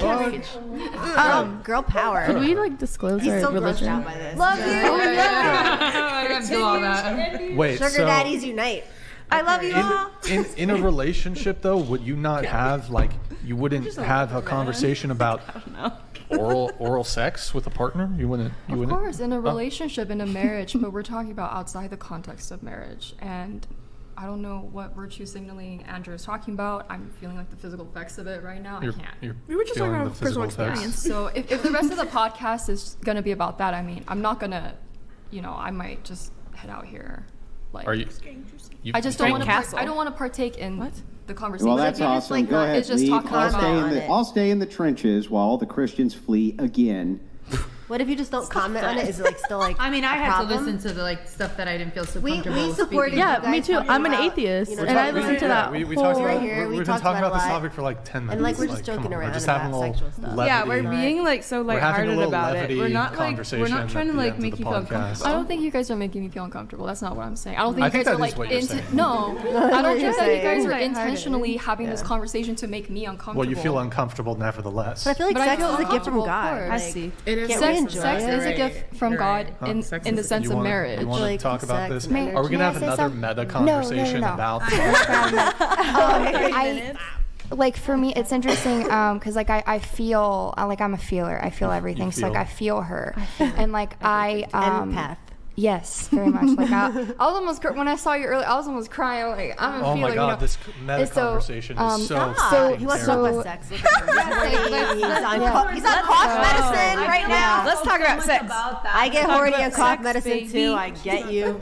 Yeah, not to I'm shame on you or a anything. lot I'm not of trying to it, like too. make anyone feel ashamed. You're You on know. a lot So basically, like I There's so much personally, woman prattle. Calm down, one at a time. One at a time. so I personally You're don't gonna feel ruin vaginas, convicted man. of What do you leaving. expect? But if she does, I feel like we should respect that. But I personally don't feel convicted. So because everyone's convictions are different. So I feel like we shouldn't pressure her to we should stay respect what? if she wants to leave. Oh, if she wants to leave. Yeah, sure, we're not but- telling her You she are can't leave. absolutely allowed to. No one's telling you not to leave. Thank you. Yeah. But I feel, Andrew just attacked me for wanting to leave. No, so. he's not. I don't think he attacked you. I gotta be honest. well, Like, maybe a little I'm gonna try to say this in the nicest way possible. did. Like, you need to strengthen your constitution a little bit because you've been, and I'm not saying this to attack you. You've been very whiny the entire episode. Do you agree? That I've been. And I'm not whiny. saying that to attack you, but you've been kind of whiny. I don't think I've been. You've had whiny. meta conversations about the podcast and whining about certain things that people say, and it's like a little whiny. You mean like we're talking about disagreement? We're talking about oral sex. It's like This is a dating podcast. These things come up. You know what I mean? Like, it's not doesn't mean that we're bad people or we're against Christ. We're being really or- light about it. I think that it's just everyone should just probably like look at where they're going and see if like this is like their cup of tea, and if like they're gonna be put in a uncomfortable situation, that they should just not even go there, because most of the time, most of the people in this table, they did want to talk about what you're feeling uncomfortable at, and you're making this whole like 10-20 minute about how you're not feeling comfortable about it. But it's like I had to sit here and like literally like be in a negative headspace because you're talking about God and like a whole bunch of things that I wanna don't say feel this. comfortable speaking about, and it doesn't mean that I don't believe in God or anything. Like I believe a lot of things that you're saying, but it's just it's not the right time and place. Like you're here, you know what the whatever podcast is, and that's it. Like it's just I just think that maybe for the next time if you're going on a podcast, like understand what their like topics are and stuff, and like and you're such a nice girl and I love it, but it's just like, damn, I can't tell you I was probably like in a bad headspace for 3 hours because you wanted to talk about things that I didn't care about talking about religion here. I wanted to have a good time, and it was just like I felt like it was just like you wanted to like make your points about it, and it was a little whiny. But of course, I respect you, and you're such a lovely girl. But I think next time just kind of read and just do your investigation as for where you're showing up. You know what I mean? Like you don't go to a house music club and if you only like rap, you know what I mean? Because you're gonna have a bad time. So you just don't do that. So. But this will give you experience for your next podcast. Yeah. You'll have a thicker skin. Yeah, thank you. And then you'll know like how to like handle it on your next one. Just make sure to read the room too, because Yeah, and I know that we only have like 15 minutes left, and I was just thinking, okay, if this is kind of the rest of the topic, I might have nothing to contribute to that, and it's So you can not just making me comfortable. So I politely just sit there and just wanted to kind of, if I can leave early. I also, I have like an But we illness, sat here so the whole I- podcast while you said what you had to say, and we're just having like a light-hearted conversation at the end. And I understand it might make you uncomfortable, but not everybody believes in God and Jesus. I'm not doesn't saying I matter. don't. Just let her go. But we let you Yeah, I was say just- what you had to I say. feel You like- know what I mean? I feel like I'm just It's saying good like rule. I'm, Good rule of thumb I'm in the tired future if you're going to be in the and- trenches doing this kind of thing. Coomers be coomin, and degens are degenerate. So you should expect that degens are going to say degen shit. That's what they do because they're fucking degens. It's us. Like, learn Degenerate this. Learn OnlyFans this. girls right here, okay? I We're would gonna say highly some shit. recommend that you We wanna be ourselves. run and tuck down, Always tail gonna be between the legs, and run out of the trenches as fast as possible. Yeah, because maybe. the thing is some of us do want to engage, and it is important that You can this DM is her. a part of culture. God help us you wanna all, DM but her? it is. Yeah, he does. God help us all, but it is part of the culture. We're virgins and we're enjoying this topic. Yeah, I mean, Yeah, and If she's uncomfortable, But if then she she wants And to if they go, believe what then they were she should preaching, go. what And then we can she was continue preaching talking earlier, about it's like what we're talking no about. judgment Yeah. zone. She can't judge me for having but my I don't topics think of. she's judging you. I think she degenerate just wants shit. to I'm leave. not judging you. I I'm think just she saying. just wants to Yeah. go because she's not wanting this it's not just the conversation fact- anymore. It's not just the conversation. Like I have an illness and I'm tired. Oh, I need yeah. to go. Oh, no. So, Okay, let's have after dark, whatever after Let dark. the I was girl just go. wondering if I would be able to leave early. You can. But if we have 15 minutes left and there's like, I mean, I can see if there's any notes that I can direct towards you that you Twitter, pull it up. provided. What about Instagram? What about Instagram? Pull up the links. Pull up everyone's Twitters and Instagrams. Do not Bios. I love it. Read our bios. Don't do that with me, please. Okay. Read Brittany Chris's bio. Don't do that. It's probably about plants. We like Hold on, I'm plants. just We like looking at plants. the notes. She always does that. Her. She's like my sister. This one. But she's not. Sorry. It's okay.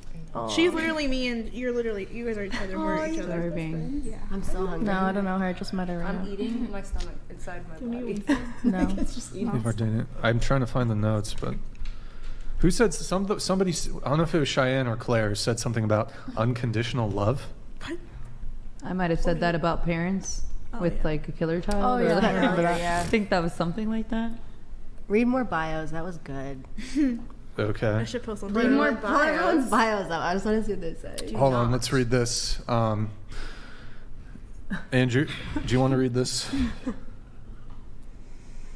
Andrew? Says, Andrew, you've lost your witness. Christ did not ask the woman at the well to rate herself. He offered a new life.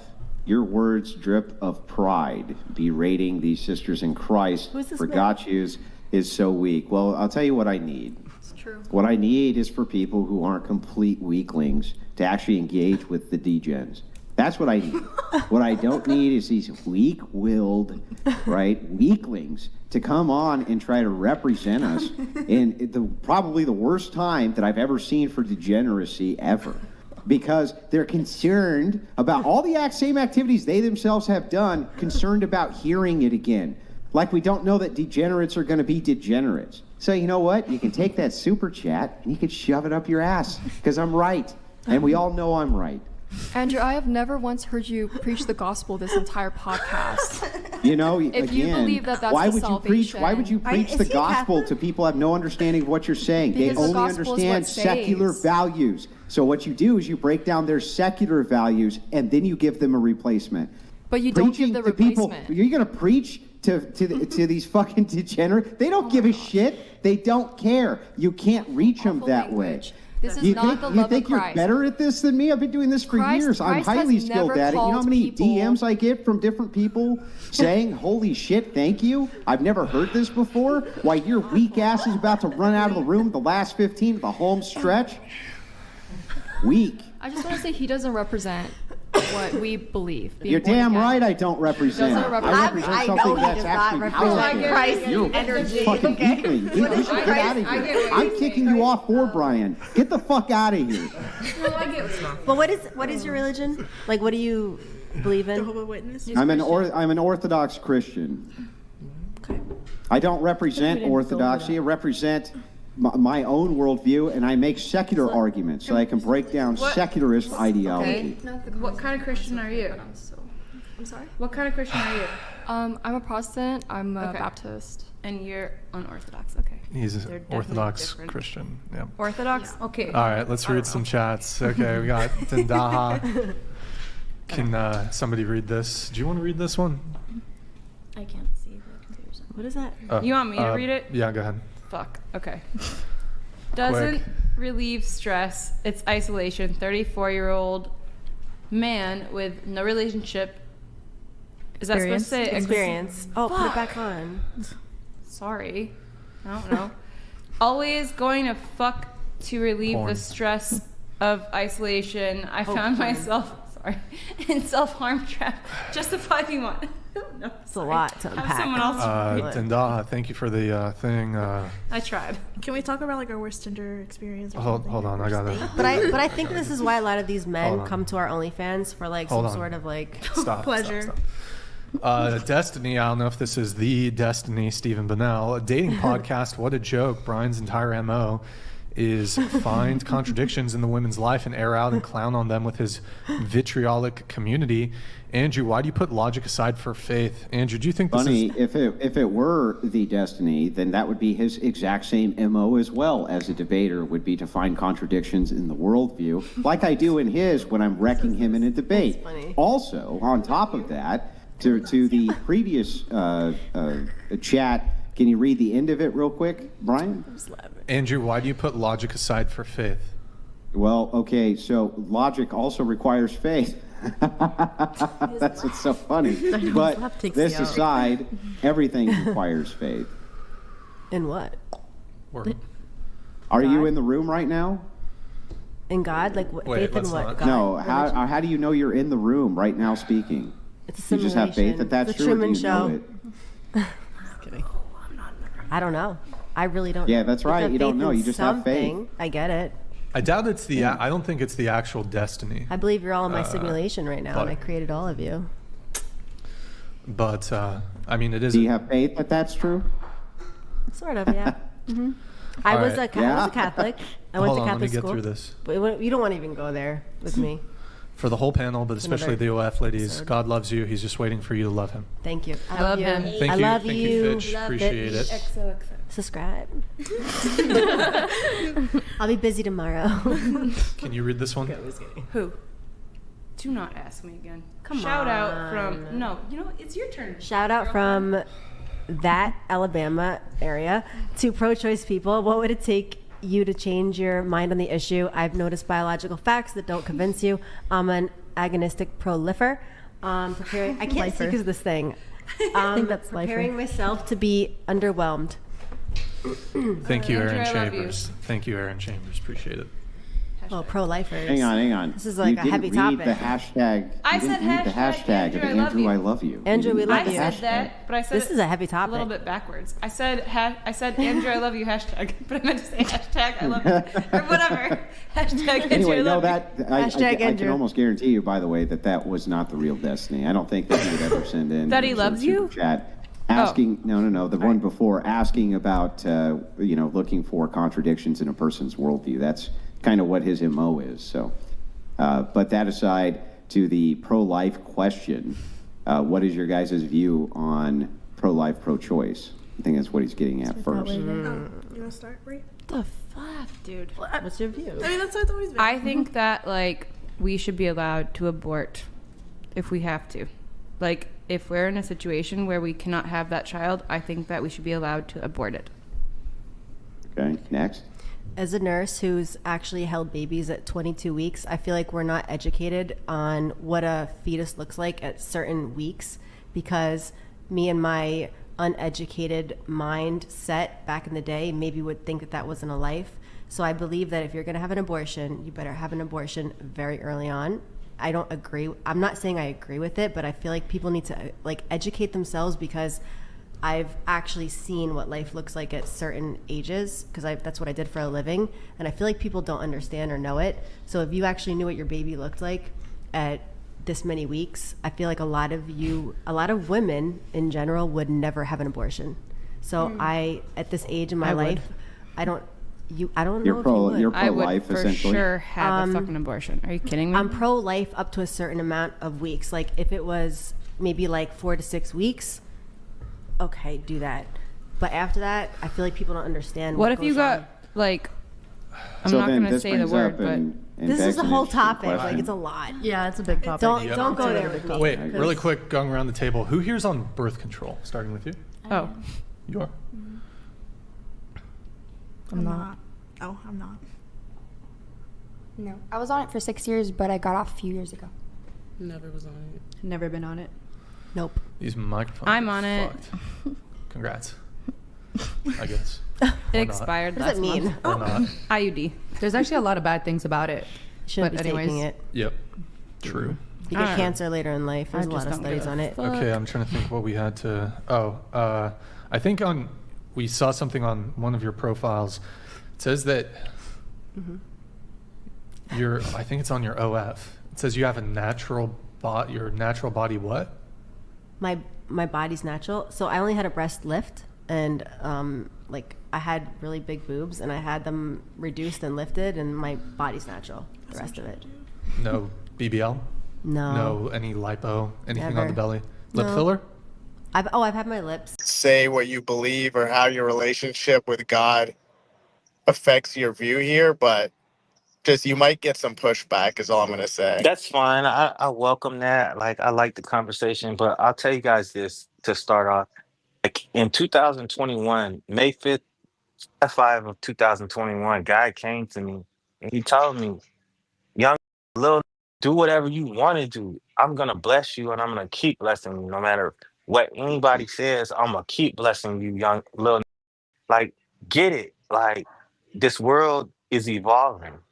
So you need to go and get it. And that's exactly what I did. And in the meantime, in that 4 years, I bought I bought 3 homes and I bought 4 cars and I ran this shit up.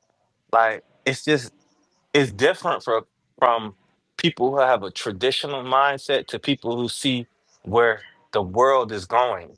You know what I mean?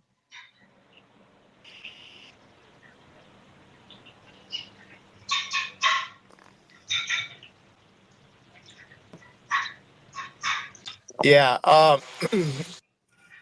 Yeah, I don't see what that has to do with God. I mean, apparently that's what you think. That's fine. Also, your idea of heterosexuality. Well, hang on. Go ahead, Andrew. I'm sorry. Yeah, so God came to you and said, he said, go do what you want, Lil. That's what God said to you? God is great at code switching, okay? Yes, God absolutely. absolutely code switches. Absolutely. Say it, girl. God will speak to you in whatever language hang that on. you relate to. Just relax. I just want to ask you a couple of questions, and then we can move on from there. So, He's right. But go ahead. Are you a troon yourself, or are you just troons? Am I a what? I'm sorry. A troon. I don't know what that is. Oh no. I'm a real like if you look at me, you can see my 8-pack, my abs, my chest. I'm like a real. I'm a king out here. So you're just a homosexual? I'm a king out here that with black. Yeah, so you're just a homosexual. Well, if that's your definition, everybody has their own definition, right? So well, if you suck your girlfriend, you're right.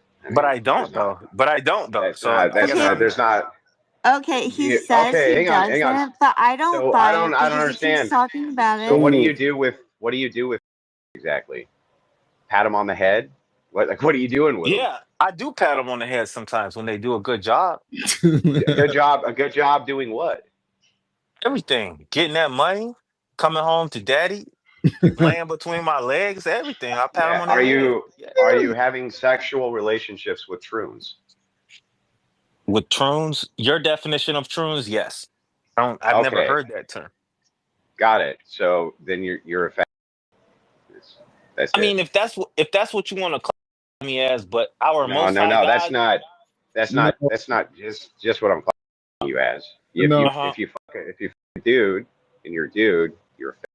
That's how it works. He's not a real nigga. But the guy who he's a what do you mean? He's just a right. What are you talking about? But the guy who sits above you and controls how much money you make and everything like that, he calls me a king. He calls me a king. So I don't know. You know what I mean? Some thugs are real niggas. Okay. Hold on, Gabriel. Okay, well, so I get it.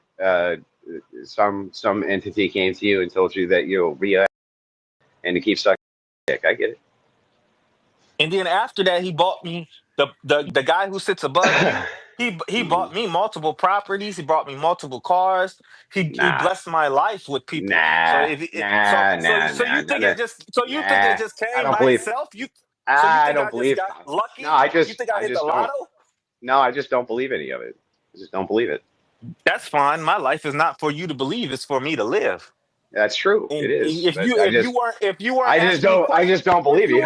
But if you weren't asking me questions, I never would have told you this information. If you weren't asking Slim Thugger questions, I never would have told you this information. So clearly, he put us both in the same space for you to ask me these questions. Look, it's simple, right? Like, there's no debate to have here. You're just saying you're a fact. It's like, okay. Andrew, is that your name? Uh-huh. Okay, so Andrew, all I can say to you is, try to live your best life. You want to school teachers, then go school teachers. You know what I'm saying? God is not going to bless you any more or any less for it. But yeah, what is it? Is there anything that God doesn't permit? I can't speak for him. Can't speak for him. Well, you're speaking. You're speaking for him when you said the Most High wants you to blah blah blah go fuck school teachers. You're speaking for him. What do you mean? I'm just saying he allows everything to happen. If you don't believe that, then I can't help you. He Yeah. So what allows are you everything. so what are you not permitted to do? Is there anything you're not permitted to do? Yeah, but that's none of your business. What I'm not permitted to do. That's a relationship that I have with him. Do See, you think I that don't have to. God makes special provisions for each individual for what they are and aren't allowed to do? Absolutely, Oh, absolutely. What got it. he knows, he don't make a blanket rule of books for you of rules for everybody to follow. The rules Oh, apply differently depending on who the you are. He made me a king. He made me a king. So the king. there's stuff Are that you the I can king? do. You're the king of There's the stuff that truth? I can do that you can't do, Andrew. I'll just be What? honest with you. And if you What? could, you wouldn't be talking to me like this. You understand what I'm saying? No. What things can you do? Okay, for instance, one of my Uh-huh. brothers was charged with murder in the first degree at the age of 15 years old, okay? Why am I not surprised? Go ahead. But check this out. In Mhm. 2020, in 2025, he's a millionaire. Do you understand what do you understand, do you understand what that means? So if you think that murder is a worse sin, no, That you're hold on. likely not If telling you the think truth. that murder, no, I am telling, but that's the funny part. It's so crazy that you think that I'm not telling the truth. You think I'm lying because it's so, but it's actually Okay. the truth. He was charged with murder in Atlanta, Georgia in 2015. And right now, in September of Uh-huh. 2025, he is a multi-millionaire. Yeah, Okay? and can you So provide so Okay, calm down, I calm don't down. have to Can prove you nothing to you. But I'm you- just telling so you, that's how so crazy the story so is. there's no evidence then. There's evidence, it's just not for you to see. But I'm Got it. telling you this Well then example. here's my counterclaim, right? You're not a Like judge or a I know jury. like I know five guys and God told them to persecute the trees and now they're multimillionaires. So I guess God doesn't like you very much. No, I don't need to show you any evidence of that. Just hey bro, just take my word for it, bro. Yeah, but you just made that up on the spot because we're talking No, about prove training. it. Prove it. Prove it. Prove I don't it. have to prove. I don't I need don't to. I care, don't need to. That's Andrew. right. That's right. We don't need Andrew, evidence. We can just make Andrew. decisions, bro. We I can don't just make care. I assertions. don't care enough to try to prove it, Andrew. That's the point. Right. I Well, don't this care is the enough. thing, right? Is like you can spin whatever yarn you want, but absent evidence, I don't care about it. One and two, this isn't really a debate. This is just you I spurting was out just. I was about how giving. you're. So I don't care. Okay, I don't so care about any of it. okay, so I'll give you a little bit of proof. His name is Young Bans. YUNG Uh-huh. Base BANS. He was charged with murder. He's a millionaire, and that's my name. That's my son. That's my brother. Do you understand what I'm saying? Like Wait, we do biologically? this shit. Wait. That's weird We how do you this phrase. shit Wait a differently. second. You phrased that really weird. Like, is that your biological brother? You share a That's mother and a my son. father? That's my son. That's my Well, brother. That's my well, family. that's That's not whatever you want to answering. call it. That's not answering the question. Do you share a mother and a father who I had did answer the sexual inter? question. I No, did you answer the didn't. question. I said that's Do my you share? son and Do that's you my brother at the share? same time. So I answered your Yes. question. No, you don't. You didn't. Do you share a mother and a father or not? That's my Biologically. that's my son and that's my brother at the same Yeah, time. that's not answering the Answered your question. question. So some guy that you know did so, that's not your brother, you lying sack of human filth. That is my brother. Okay, well then, do you share a mother and a father or not? We never had to. And Yeah, because we you share the don't. same Because you don't. we share the It's just same some father. The guy. one that Just some looks guy. down, Some the guy one you that looks know. down on us. The one that Yeah, looks down on us every day. Yeah, That's the so tell me father we that. share. It's like some guy that you know got rich after he was on trial for murder, and how does that equate to you sucking is good? Exactly. You asked me, does God favor us equally? That's basically what you asked me. You No, said, that does wasn't what I God? asked you. Yes, it That was. You wasn't. No, it just wasn't. I said asked you what's permitted. What's permitted, not whether or not you're favored equally. yes, it Only was. asking if Yes, there's it. rules for thee, but Can not somebody for me. help me out? He did say that. He said he asked if God treats us the same or favors us the same. In some type of form of question, you asked me that. And I just said, I gave an example of my brother who was charged with murder, whether he did it or he didn't do it. He's rich to this day. So 90% of the people will say, yeah, he did Well, it. he's But not. guess He's not what? your brother. God He's still not your brother. got He's him. God still got him he's. rich, just like he did But he's me. not. Yeah, but he's not your brother though. So I mean that part you just made up, right? Okay. So there's that, and then the second part here is that doesn't actually answer my question. My question is in regards to what's permitted. Is there anything not permitted? You say yes, but won't tell me what. But honestly, I don't really care. This conversation to me is very boring. I didn't realize Andrew, you were. Hey, calm down. Andrew. Let me finish what I'm No, saying. Calm down. Calm go down. ahead. Let me finish Go what I'm ahead. saying. Go ahead. Okay. So anyway, just gonna say, conversation is boring to me. I can't debate opinions, and if your whole position is just like you're a gay, and God blesses you for it, like okay, I don't know what's there to debate. Well, Andrew, my response to that is there are things that God does not permit. But Okay, those are what? things but those are things that he individually puts in everybody's heart. Oh, You know what's right and what's wrong. You know what's oh. right and what's wrong. So then, if somebody thinks that it's There doesn't wrong, have to so be a then, book to tell you that. so then if a majority of people think it's wrong for you to trust, are they right? Because God told them. No, it's not about the majority of people. It's about what he puts in your heart, mind, and spirit. It's not If he about puts that in the well, majority, if he puts that in the majority of people's hearts, are they all wrong and you're right? the majority of people do not determine what's wrong or right. He does. But yeah, I get it, but why would he be telling all of those people something and then tell you something else? Is God some kind of liar? That's his prerogative. That's how he wants them to live, but he can't. But that rule doesn't apply to someone he puts something else into their heart for. Like you can't. He individualizes rules for us in the way that we should live. Oh. He'll tell So you. He will tell you. what if he told a person that it was okay to be a pedophile? Is that okay? But God would never say. God would never say. Oh, wait a second. So wait, so there are. Wait a second. I thought you just got done saying that there's no. I thought you just got done But if saying we that there's believe our God no is good, rules which are universally not permitted, and now you just gave us a rule that's universally not permitted. Andrew, but if we agree that God is not going to put nothing evil in your heart to do or to say out of your mouth, then pedophilia is clearly evil. It's clearly Wait a evil. second.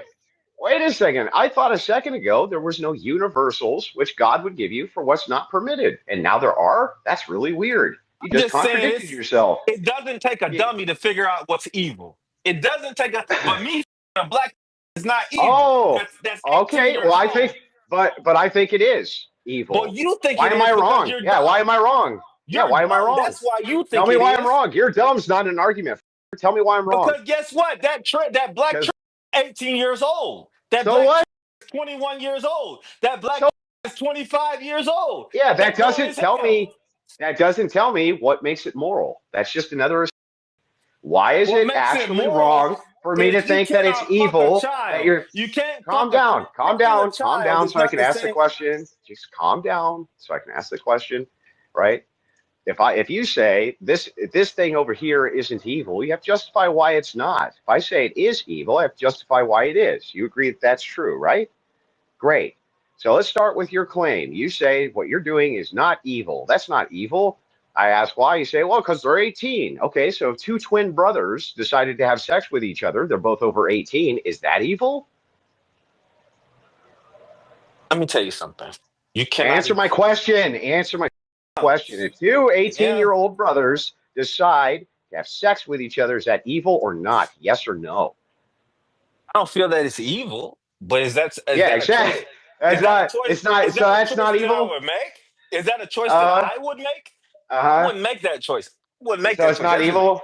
It's not. So is it evil? So is it evil if an 18-year-old is a 40-year-old mom, bro? Is that evil? I can't say it's evil. That's not a choice. You can't say that's evil. You can't say that's evil either. Okay, so let's say that there's a guy then. Hang on. You hang on. Let's say there's a guy then for a second who somebody's grandma donates their body up for medical science and explicitly writes in their will that they want a necrophiliac to have sex with her corpse, and some guy does it. Is he evil? Is that evil? I can't say that's evil. You can't say that's evil. So your idea of evil is two twin brothers can fuck each other. That's not evil. Sons can fuck their moms. That's not evil. Necrophiliacs can fuck dead bodies, and that's not evil. And I'm supposed I know to that take from fucking- you. I know that I'm fucking supposed to child hang is on. I just evil. want to make sure I got this right. I'm supposed to take from you that people know what's good and bad because it's written on their hearts. That's what you did. God's going to tell everybody what's good or bad. You can't even tell me that a necrophilic relationship is evil. Yeah, I think we're Can't done judge here, that. bro. I can't judge that, but I can't. Yeah, but I can that's say fine. that a child. I is can evil. judge it. I do know I can that. judge I it. know that a child is evil. I know that much. I can't tell you why God tells me to measure certain things the way that I measure. I just know a child is evil. Yeah, because the thing is, you're making up your moral standards as you go to justify your own behavior. No, I'm really retard. not. And because you don't want to sound inconsistent, you have to bite the bullet that you can't even say with certainty that two twin brothers each other over the age of 18 is evil. You can't even say with certainty that a dead body is evil. What If about those type of roadkill? things- If a if guy those- hops out of a car and he a dead rabbit, is that evil? If those type of things happen, then God let Answer it my happen. question, bro. If Answer my tho- question. But can you though. agree with me that if those No, type I of can't things agree with happen, you. If No, those I type don't of agree things with you. happen, No. then God let it happen, right? No, Right? okay. So no. So by the I way, don't if fucking he know. if the dude hops out of a truck and he's a dead rabbit, is that That's evil? what he wanted to do. It don't affect Is it anybody else in evil? this world. It Is doesn't it affect evil? anybody else in this world but him. So And that's not I don't evil. It's care. not evil to roadkill. I don't care if it is or if it isn't, because it don't Okay, affect well then, nobody. but him. okay, all right. Well then, let's Affects see. him. Let's try it. Let's go for the mother of it, right? What if they a dead body of a child? Is that evil? Absolutely. Why? Because it's a child, somebody who's close to It's not a God child age. anymore. That's a dead person, right? No, that's a child who has on. That's Eve. That is wrong. Oh, that is wrong. But if they pass on at exactly 18 years old, then it's morally neutral. No, I wouldn't. Okay, I'm done. wouldn't say- I gotta wouldn't say get. that. I gotta I get. just- Hang on. I gotta get going, bro. I don't have all the answers. I'm not God, so I don't have all the Yeah, I answers. can't. All right, look, thank I can't, you. I Thank can't you, play with Andrew. my. I can't Thanks, play with my Andrew. food anymore today. Have Thanks, yourself Andrew. a great day, bro. See you later. Thanks, Hey, Andrew.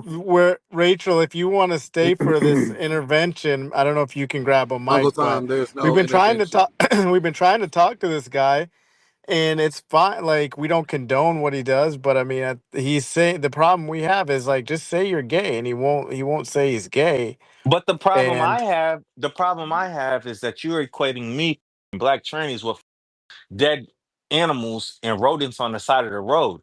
That's wrong right there. That right is there wrong. is Because wrong they're as fuck. both immoral. What is They are really Hey, human wrong? guys. beings. What is really It wrong? was They is are that you human just no, beings. he's Hey, just Rachel. testing your logic, buddy. Slim, Hey, he's guys. just testing your Quiet. logic. Be Hey, quiet Rachel. Hey, for a Rachel. I sec. would love to stay and argue, but the reason Andrew has to go is the same reason I have to go. We're actually flying out of town, so unfortunately I can't stay. But thank All you right. for the invite. Hey, Rachel, next thanks for time. popping in. All right, all good, all Thanks, good. Have a guys. safe flight. Hopefully you don't get a DEI pilot.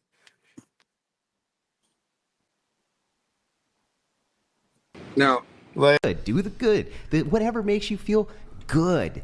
Have you ever watched my Twitch What about channel? your duty and obligations? Do you have any of those? Do you just have a set of sequence of entitlements that you call rights with zero duties and zero rights? Actually, Twitch chat also puts pressure on me. I think this is mentality that I came on my own, which was really hard because there's, like I said, so much pressure from everyone. Yeah, but answer to my question. So my question is, do you just have a sequence of entitlements, or do you have any duties and obligations to anybody for anything ever? Your question is very vague. Can you paraphrase it to I be more don't know how it specific? could possibly be more precise. Do you know what a duty is? Could you define that No, for I'm me? just asking if you know what one is before I define it. Before we become too overly pedantic, I just want to make sure that you are going to tell me that you don't know what that word means first before I define it. Not that you're making me do it because you want to be overly pedantic. English is my second language. Yeah, that I don't doesn't even mean know that you what don't pedant understand is. what I'm saying. What I is don't know how pedant? this relates. She was talking about freedom of choice, and you said, well, you're legally allowed to do whatever you want. And then she was talking about socialization and being Yeah, inculcated because to what have did certain you- habits. And you yeah. said, what's wrong with shame? Yeah. it's fine to be shamed, but she's saying that women aren't avoiding promiscuity because of the adverse effects that you think are inherent to promiscuity. It's because they don't want to be called a 304 or a slut. If you think there's That's not what she said. That is what she's implying. Well, she's saying hang on, if there's hang on. actually What she- negative side effects No. of We're having a talking lot of about sex, monogamy. I those will disagree. manifest in themselves. It doesn't have to take the form of guys Yeah. calling her a slut. That's the sort That's not of what we're talking about. absence That's of not freedom what of we're choice. That is talking what she was no, saying. No, you're- we were what you're talking doing about is She's about monogamy. girls being slut You were shamed. talking No, about we're talking about monogamy, yeah. monogamy and the expectation to have She's saying get married and have children. society, she feels like it's not fair that society is casting stigma on social behaviors. That's what she's actually saying. She's saying I think it's she was mutually just exclusive with freedom acknowledging- of choice, and you understood freedom of choice to mean legal rights, and she was saying no, not just legal judgment rights. and socialization and stigma. That's and what I'm then you talking said, about what's is wrong with stigma. Yeah. Literally talking about stigma right this second. That's why I'm asking, do you feel like you only have a sequence of entitlements which are given, or do you feel like you have any duties and obligations What is the external to duty? those? A duty, an obligation. To who? Like a to child what? or a dog or a job. Like if you're a or parent, friends. do you have a duty to feed your child if you're a parent? I'm not a parent. You want me to imagine If what you it's were, like? how would you feel if you ate breakfast this morning? How would I feel if I ate breakfast? Yeah. Full? Yeah. How would you feel bad if you didn't eat breakfast this morning? I would require more minerals. That is correct. Okay, great. So we know that you can do hypotheticals. So let's not be pedantic then. So I still don't know what pedantic is. yeah, you don't know what it is. You don't know what pedantry is because English is your second language. Are That you is sure? correct. Okay. Well, let's move into it anyway. I'm just going to ask, and I'll use really small words. Do you have a duty? And if you don't know what the word duty means, when I say it in the context of feeding a child, I'll tell you. Are you asking me to answer if I had a child, would I feed the child? And that's Now, your do you have a definition of duty to feed the child? Some obligation? I would feed my child. Do you have an obligation to feed your child? I feel like this is a lot of semantics. Legally, yes, you do know, have an when you make an obligation to feed argument, your semantics child. are super important. So I'm just wondering, do you have an obligation to feed your child? I would feed my child. Do you have an obligation to do that, though?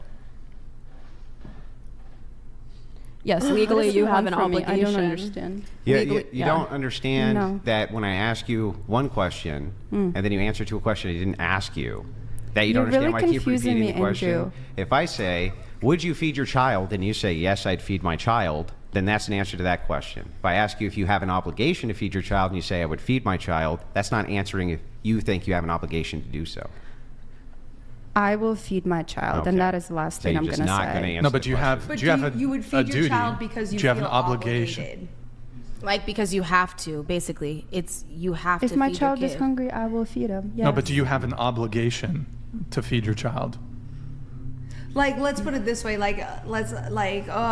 You could. Some guy wants to fly you out to France for $2 million, or your baby needs to eat, and you're like, Wait, well, into the I don't- mic, please. Well, the baby, I don't have to feed the baby; it'll live. But I can go on this France trip. Like, some people would be like, you know what? Fuck the baby. I'll hire a sitter to feed them. That's not my obligation right now. My obligation is like going to France and get this money. You know what I mean? So Bone he's kind of saying like, 538 Just one donated sec. Just one sec. Just one sec. $199. Her very body embraces the duty to the child via the mammary glands. That's Okay. true. Okay, I think Bona. you should specify. Do you mean like a legal duty or a moral duty? I just said obligation first. Yeah. Do you mean legally or Yeah, morally? well, that would be or biologically. first. I would need to figure out whether or not she even feels like she has any obligation, or doesn't actually know what the word obligation means. If But you don't actually obligation know is what the subjective. word, There's I legal want to ask you something obligations. else. If he pulls up the definition of obligation and reads it to you, will you answer the question then, or are you just going to still answer it the same way? I will try my best. Okay. Do you want me to? I can Google obligation, right? If that's what you want to do, Brian. An act or course of action to which a person is morally or legally bound, a duty or commitment. A duty. And legal. Yeah. So both. Specify There we go legal or again. moral. Right. Specify for her which one. Moral. I feel I like will this is a make very sure- easy question. Let's to just say say moral. No, it's not. If matters. you were to ask me, are you obligated to be nice to the person next to you? I could say not Okay. necessarily. Are you But that's- morally? Should you morally feed your child? Yes. Okay, good. So now back over to you. Do you have an obligation to feed your child? I will make sure that my child is well Are fed. you No, morally just obliged to do so? Answer the question, Myra. Did I get it right? Mira? Mira. Sorry. So I'm not doing it. I swear I'm not doing it intentionally. I'm like that Yes. brain dead. I will answer yes. You have a obligation to do so. Yeah, but it's not in front of other people. It's because I care for the child. Okay, but there is a duty there. Okay. Okay, There so now is. we've established you know what duty means. So do you have any of those in society, or no? Will I feed anyone else That's in the not what society? I'm asking. I'm asking if you have any duties in society now that you understand the context of what duty means. Or is it all just entitlement? I feel like I can make certain difference in life that would be helpful to people, but I don't have to. Okay, so you don't have any duties or obligations to anybody else in society? Just a sequence of entitlements? I don't know what sequence of entitlement is. So, like, let's take a right. Would you say a right's an entitlement? Can you be more specific? Can you give me like... Yeah, like your right to free speech for a context. That's an entitlement. Would you say you're entitled to that?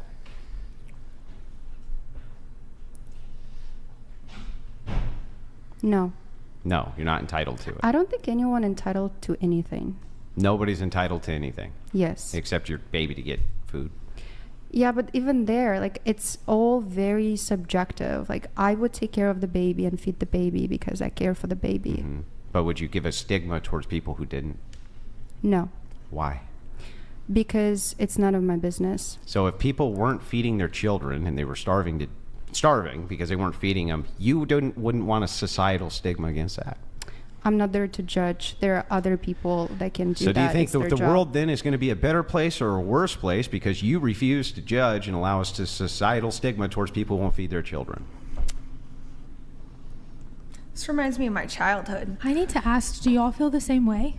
Well, so a couple of things. I feel like I'm asking. I just want to finish this real quick. I'm thinking, yes, I'm thinking. Is the world going to be a better or a worse place by you refusing to allow a stigma towards people who won't feed their own children? So I think that the reason why this comparison doesn't work is because in the first case, the life of a child that is not able, I'm assuming, to feed himself or herself is a danger. And the second one, you're judging someone else's personal/sexual life.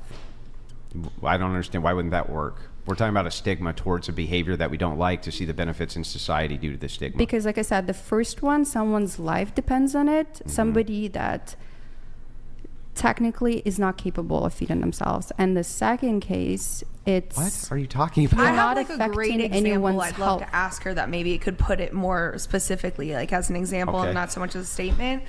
So here we go. When I was a kid, my dad used to like beat the living fucking shit out of me for like 15 years. And one day, and I sang my entire life growing up. One day I was singing. I come outside. My neighbor's like, "Oh my God, you have such a lovely voice. Like, you're such a good singer. Like, never stop singing." And I feel really good, feel really great. And then 10 seconds later, I realized, wait, if she can hear me singing, she can definitely hear when I'm like screaming bloody murder for help. And no one's helping. And so I think in this, what his question could go towards this: if you were my neighbor, would have you felt obligated to call the police do you have a and duty CPS, to do so? Or would you have said that's none of my business? I'm not going to get into that. Actually, that's a good framing. Yes, that is. That was Thank you good for framing. clarifying it. So I think I should have mentioned, maybe I did, but briefly, is that as long as nobody getting hurt, if no one's health or life is in danger, do what you please. Do not let others influence your life. I mean, my biggest issue with Andrew is saying that we can't be in an egalitarian society. I think I guess, like, if you want to go off of like what you only know, saying that, you know, men have always worked hard, they've been the laborers of America. But I think that if you look at the stats now, that men are no longer working and going to school. So I'm really curious as to how it can't be an egalitarian society if they're not putting in the work that they used to. Well, because exactly what are they doing? Because it necessarily can't actually be equal because there's no equalization of force. Women will always have to depend on men to enforce their rights, and they'll always have to depend on men to enforce their well-being. They'll always have to depend on men to make the enforcement for all of the things that they want and desire for themselves. They can't enforce those things on their own. They need men to enforce them for them. And men do not need women to enforce their own rights. They do not need women to enforce their own agendas. They don't need women for any of that. But women necessarily need men to do that for them. Could I say it like this, maybe, Andrew? At the core fundamental, the basis of society, you need men willing to do violence in order to protect the rights of other people. Well, but it's not just that, though. So I want to be very clear with this. It's not just that you need to have aggressive men who are willing to conduct violence in order to keep a society together. It's that fundamentally, women must depend on men to enforce their rights, period. Got it. Period. They have to. So egalitarianism, I think, even as a proposition, is false. I don't even think it's possible. I think from a foundational level, it's always going to be patriarchal due to this gap. And philosophers have talked about this for, basically 1,000 years. So have biblical theologians. And it's one of the huge gaps when you're talking about egalitarianism. How, for instance, Angela, how do you enforce your own personal rights absent men? Absent men collectively assisting you in doing that. How would you do that? Well, I guess in what state are we living in that we constantly need men? Anywhere you want. Any imaginary place that you I'm even living can in think America of. with this great citizenship that I have. I don't have to constantly live in fear that someone needs to enforce my rights. I'm living happily fine. So I'm just curious. So we continuously go back to that, and we say that men need to be there to protect us from what? Other men? Yes. So is the issue is other men beating on other men? So this goes back to a men's issue. Yes. So men give women rights and men give other men rights. That's correct. Okay. So because they're the enforcement arm, they are going to be the people who deliver rights to women or take rights away from women or deliver rights to men or take rights away from men. So men are always going to be the dominants in force, and so therefore they're always going to be the decider of who gets the rights. Can you think of an alternative system? In this current, I'm sorry. So why are men failing in this current society? They're not failing. They're so failing. How are they failing? Yeah, but you just said you were safe, Angela, so I don't know that they're failing, right? I don't know if that's... It's just right now, we the way that society works, we have a whole it's men don't do anything. It's the massive institutions that we've created around our countries that ensure rights. You don't get rights from men. You get rights from the protections that the institutions of government have guaranteed you, right? There are men in all sorts of different countries, but the rights that women have afforded to them dramatically vary from country to country, regardless of what man is going to protect them. You might have the strongest male defender ever in Afghanistan, but it doesn't mean you're going to college if you're a woman there. And also just when you compare country to country and you're looking for what are the most successful countries, it's not the ones with the most alpha men or the most manly men protecting the rights. It's generally you're looking for things like, do women have access to birth control and are they participating in the economy? So I don't know. It's just it's a very crude argument. Well, there's a bunch of things that are kind of smuggled in there, right? So the first thing is kind of smuggled in is you talk about institutions being the protectors of rights. Institutions are just a coalition of people, individuals. They're going to rely on the enforcement arm also of men. You say it's not masculine men who are defending these rights. However, it is masculine men who are in the military, in law enforcement, things like this, who are the enforcement arm of these rights, who these government institutions rely heavily on in order to enforce what their will is. So it always does come down to enforcement. Do you think then that the countries where women have the most rights are the countries with the most masculine, strong men? So they're not mutually exclusive or non-exclusive. I didn't say they're mutually exclusive. I'm asking because you make it sound like it's just strong men that grant rights. So does that mean that if I were to look at all the women's rights in the world, there's a problem there. There's a smuggle in again where you say strong masculine men are the only ones doing them. I'm just saying men is the default are the ones who are doing this. Wait, but why you say men are the default? We can run that back a little bit more reductively. Shouldn't it be 6 feet or taller men? Don't all men that are 5'8" and lower get their rights from men that are 6 feet and taller? No. Why not? Because they don't have a non-equalization on force. A 5'8" person can defend themselves against a 6-foot person. In general, do you think that's true? I think that there are some advantages, but if you're going to do that, then on average, no, not some advantages. I'm saying on average, if we look at combat sports with no weight classes, do you think 5'8" men are defending? Well, hang on. So if we're going to use averages, then let's use averages and say that we have an average for a reason because most men are inside of that average, right? So if that's true, then most of the men who would be falling in these jobs are going to be within that average, Destiny. So sure, but I'm just asking if we run this all the way back. So any man that's below the average height, any man that's 5'9" or lower, their rights are also being defended by men that are 6'2" and taller. Well, no, that wouldn't be a direct correlate for equalization because men who are 6 foot, because men who are 6 foot, there's far fewer of them than men who are in the average aggregate. So therefore, the force equalization is different. However, if you're looking at the force differential from men to women, the average is so lopsided that even weak men can generally defend themselves fairly well against strong women.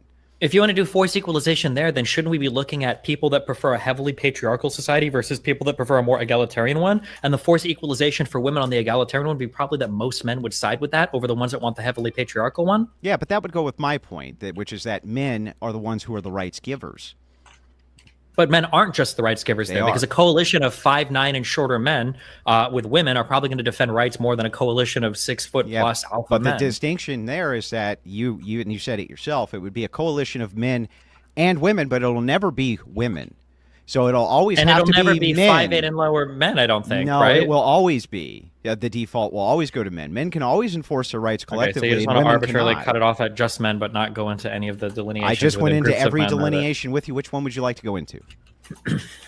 I mean, I already said it. I think that you could argue that like taller men are the ones that run society, and shorter men only exist in society essentially at the behest of larger men. Basically. Yeah, but we just covered this. That's true. You could say that, but if you're looking at an average, then you're saying that the men who are outside of the average are fewer in number than the men who are in the average. So they're outnumbered.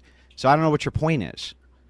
I mean, it could be the slightly taller men could probably take on 1.5 shorter men. I'm sure we could find some average where 30% of men in society can run the other 70%. And it's still just men. like nobody looks at. And it's yeah, still I think men. Sure. That's the yeah, point. it is men, but now I'm going into height. But you want to go back on just the man, the fact that it's like the man thing. But again, and to go very broad, because now, I mean, I feel like we kind of see how ridiculous the argument is, and just like saying just men, just men, just men. I haven't Like, heard you refute it.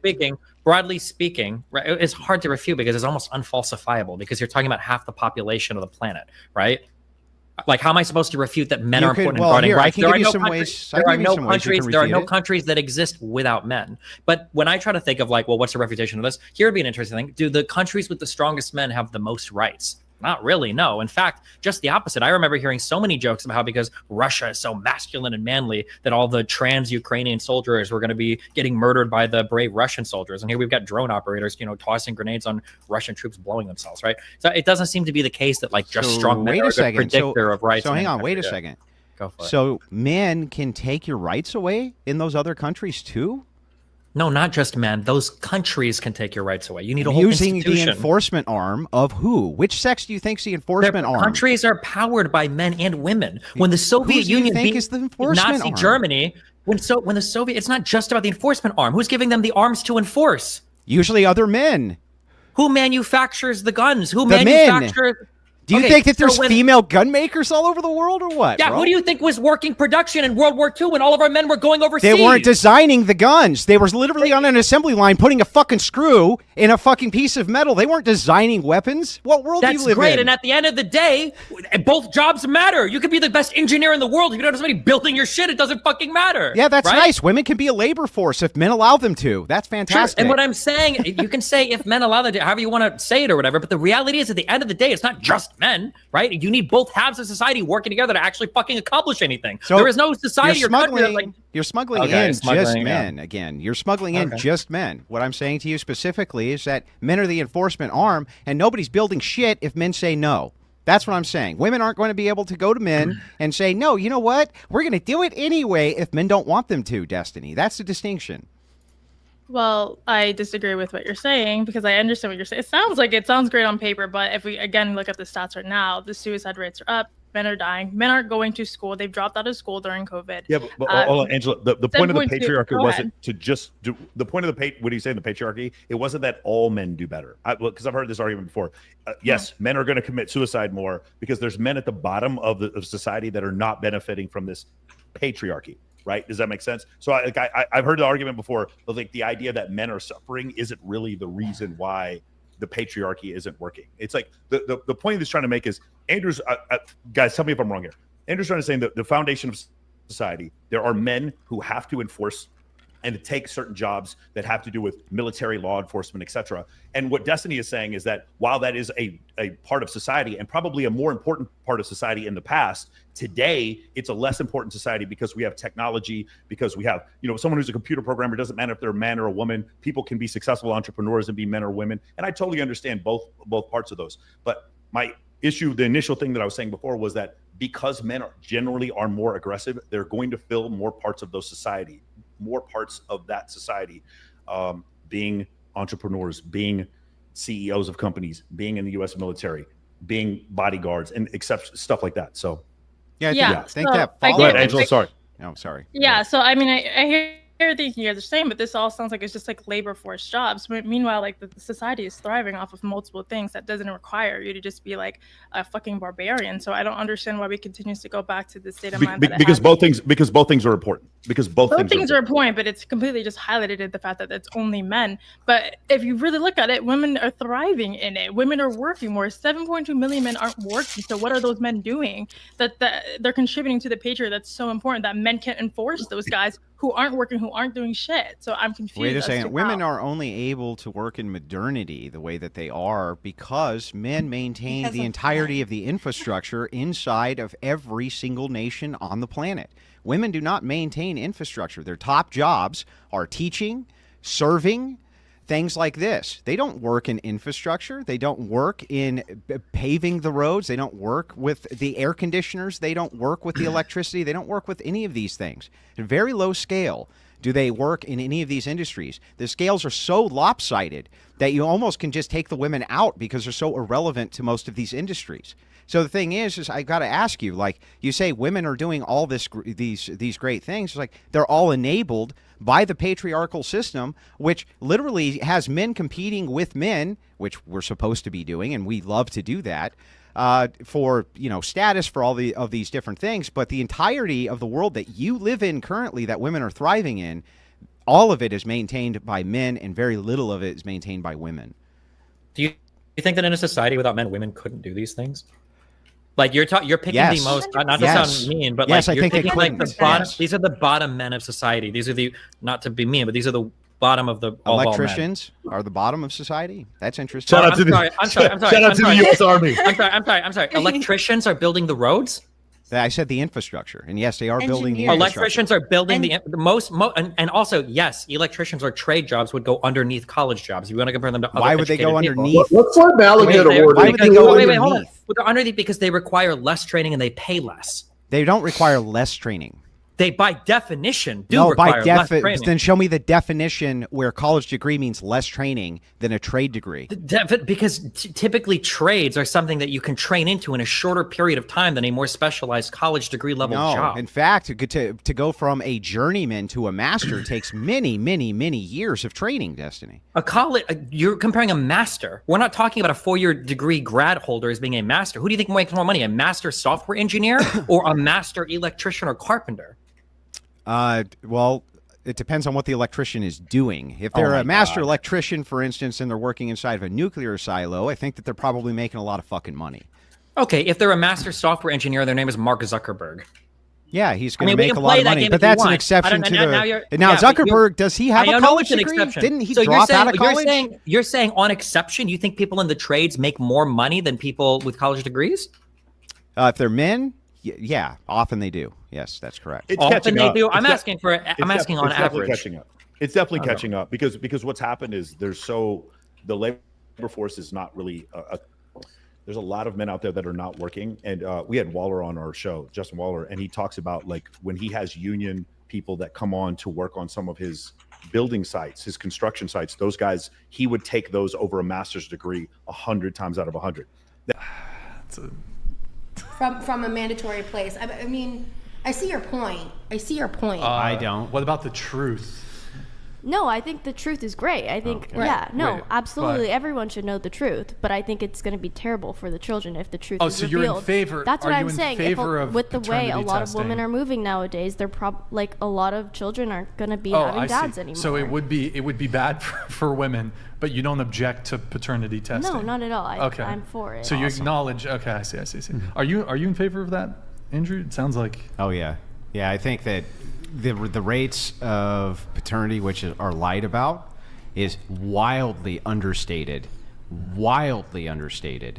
and yeah, absolutely. I think that if mandatory paternity testing was done, there would be significant problems for women, but the kind of problems that I think they should see, which is responsibility.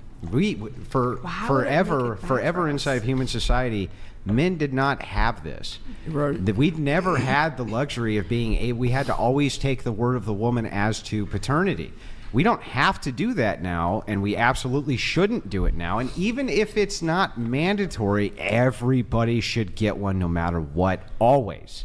Period. And just of course. And I have 100.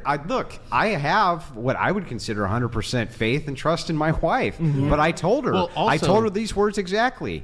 You're going to get the fucking test, and if not, I'm out the door. Period. Well, also and that's not emotional abuse. Yeah. Well, there That's also emotional yeah, that abuse. would be considered emotional abuse. How Exactly. is that 100% trust and faith? I mean, it's your prerogative to do that, but Okay, well, it's not for her; it's for me. Yeah. Well, it's also That's there are not also trustworthy. cases where like the hospital That's jumble up trust. babies. No, it's not. It's as much 100% trust it's as an I can emphasis give of you. Trust.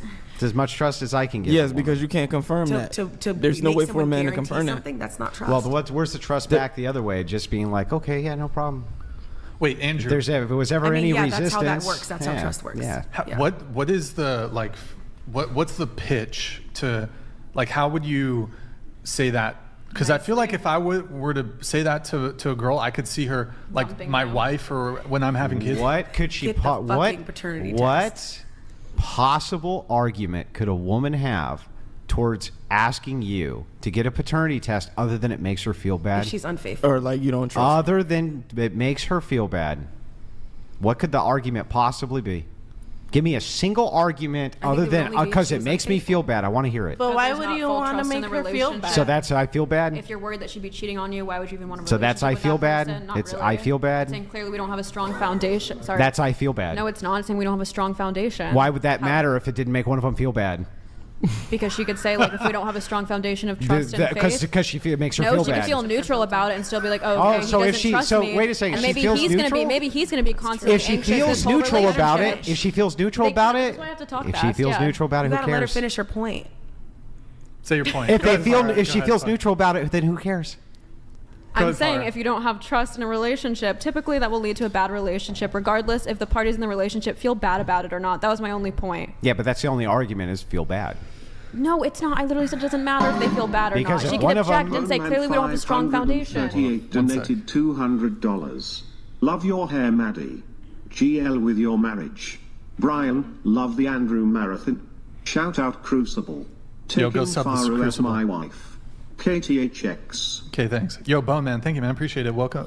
Good to see you back in the chat, man. Go ahead, Farah, with your point.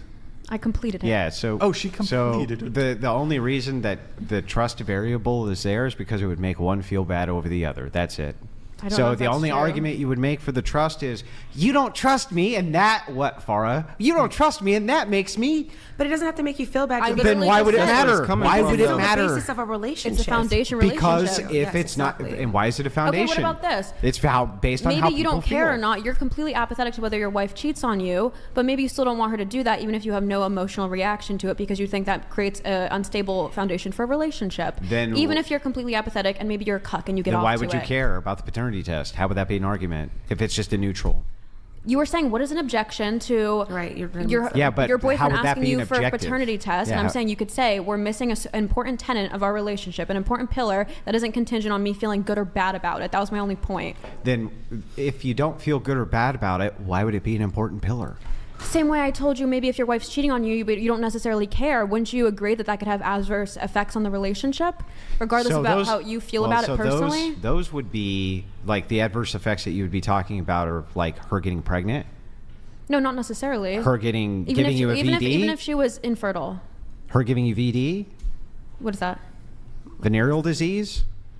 I don't think those would be your only objections Well, to your then wife what? stepping Other out on you. I than think how from that your, makes you feel, then I don't I think understand from the your- objective. You're religious. From your Christian Yeah. purview, you could probably outline a plethora of reasons for why you wouldn't want your girlfriend or wife to be sleeping with other people, other than it makes you feel bad. You'd probably think it, has adverse Yes, outcomes. that's on the true. I could relationship. appeal to an objective standard. Yes, Yes, and most but people this in is not. relationships What appeal objective to standard are you appealing to? usually the tenets of trust in a relationship. That's not an objective standard. It's a subjective standard. Most relationships subscribe to that. Obviously, people can deviate from that. But Yeah, but I think, that's a subjective standard. And at the end of the day, the only reason you appeal to that subjective standard is because if I don't trust you and you don't trust me, one of us feels bad.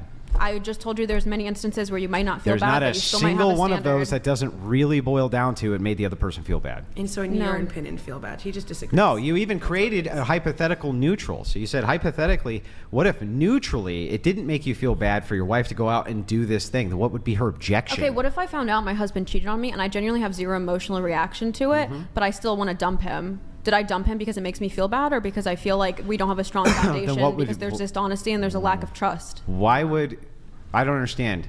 Why do you want the honesty and the trust inside of the relationship if you don't care if he cheats? It's not about don't care. I can care without it making me feel bad. Yeah, but okay, so you care, but it doesn't make you feel bad? That could happen, yeah. How? You can't control your emotional response to something. Maybe you find out someone cheats on you, or you found out your husband, texted another girl, and you're like, okay, this violates my boundaries. And you would care about that because it makes you feel bad. People have boundaries that aren't always directly, purely correlated to their feelings about it. Oh, really? So if guy is texting and you don't care, that means... It's not about don't care. It maybe doesn't make me feel bad. Oh, if it doesn't make you feel bad, then you don't care, right? I don't agree with that. You don't? No. So you care if a guy's texting another person even if it doesn't make you feel bad? I would still care. Even if in that moment I felt apathetic about it, I would still end the relationship. Even if I personally didn't cry about it. Even though you didn't care? Even if I didn't cry about it or why feel would you sad do or anything? insecure. Why would you do anything at all if you didn't care? Right. That makes no sense. That's the stupidest thing I've heard out of you tonight. Why would you do anything if you didn't care? Because reversely, I wouldn't set boundaries purely based on how I feel about it. So for instance, if I was overly jealous about my husband having a female coworker, I wouldn't then say, quit your job because this makes me feel bad. So it goes both ways. But that's something you care about. Okay, but yes, it's both ways. I get what you're saying, but hypothetically, what you're saying is you can have values without having emotion tied to those values. Yes. And typically they are correlated, but not always. So the same way I can, value honesty and trust, and maybe I have a visceral reaction to you having a female coworker, and that could be irrational. So I'm not going to deduce my boundaries from my emotions, and likewise, I'm not going to always deduce where does my that emotions happen, though? from the boundaries. Where does that actually happen, especially in the context of a relationship? Yeah, the distinction my husband here having a female coworker? Well, the distinction here is still me feeling care. irrationally jealous about my husband having a female coworker, it happens every day. The distinction here is care. So what you you're said doing irrationally. Oh, sorry. Go ahead, man. Sorry. What? You said irrationally. You feeling That was my whole point. I can have rational boundaries and standards that don't always correlate to whether I feel good or bad. Because people feel bad all the time about things that are irrational, such as your husband having a female coworker. Yes. So I wouldn't then say, don't do this thing because it makes me feel bad. So that was my whole point. Yes, you can. I'm saying you can't in this context. So the problem that you made with this particular hypothetical, when you reverse it, you introduce care. And I'm saying, fine, you can introduce care. It works in that hypothetical. The opposition hypothetical doesn't, because I'm claiming that any of the standards that you would appeal to for why you would not take that test are going to appeal to care and therefore feel bad. I disagree, and I already laid it out. Nope, you gave me a hypothetical where you just reintroduced the word care again. And said, in this case, if I did care, then blah, blah, blah. I was saying people set boundaries in relationships that are completely disparate from whether they feel good or bad. So same way, again, I may feel bad agree. if my husband has a female coworker. I'm not going to then say you can only work with men or you can only go to an all-male gym. Yes. And likewise, I might say, don't works. text other girls and don't sex with other girls, but whether I break up with you isn't going to be contingent on whether when I find out, I cry about it or not. No. Because why I don't can still you feel wait? disrespect. Whether you cry disrespect is maybe the variable here. Yeah, before you even cry about it, why did you set the standard to begin with? Because of certain values in the relationship? Because things you care about. That's what I was saying. Care about, but not feel good or bad. You said whether it just hurts her feelings. How could you care about it if you don't feel good or bad about it? I just explained how. No, you really didn't. In this context, that doesn't work. Why would you set the standards if you didn't care about the standards because you felt good or bad about the standard? Because I can think there's certain. Shut up. I can think there's certain pillars. Sorry. I could think there's certain pillars that breed a stronger relationship, regardless of whether or not I personally feel good or bad about it. And I know you agree with that. Why do you care about the stronger pillar? Because I want a strong relationship. Because you care about it? Because you value the relationship. You wanted to have. Because you care about it. I didn't say care wasn't a variable. I said feeling good or bad. And I'm saying you can't have the feel good or bad. If you care about something, you have to have the feel good or bad. I gave you an example in which you don't. That doesn't have to be the case with the coworker. No, you actually didn't. What you do in that example is you just say, yes, in that case, for care, I do feel good or bad, and then I set reasonable boundaries. But no, I said you don't. You don't deduce the boundaries from feeling good or bad. I think you do. Nobody does that. Everyone does that. Everybody does Every jealous wife says you can't work with other women. No. But the reason that they would say that or not say that is because they care about it.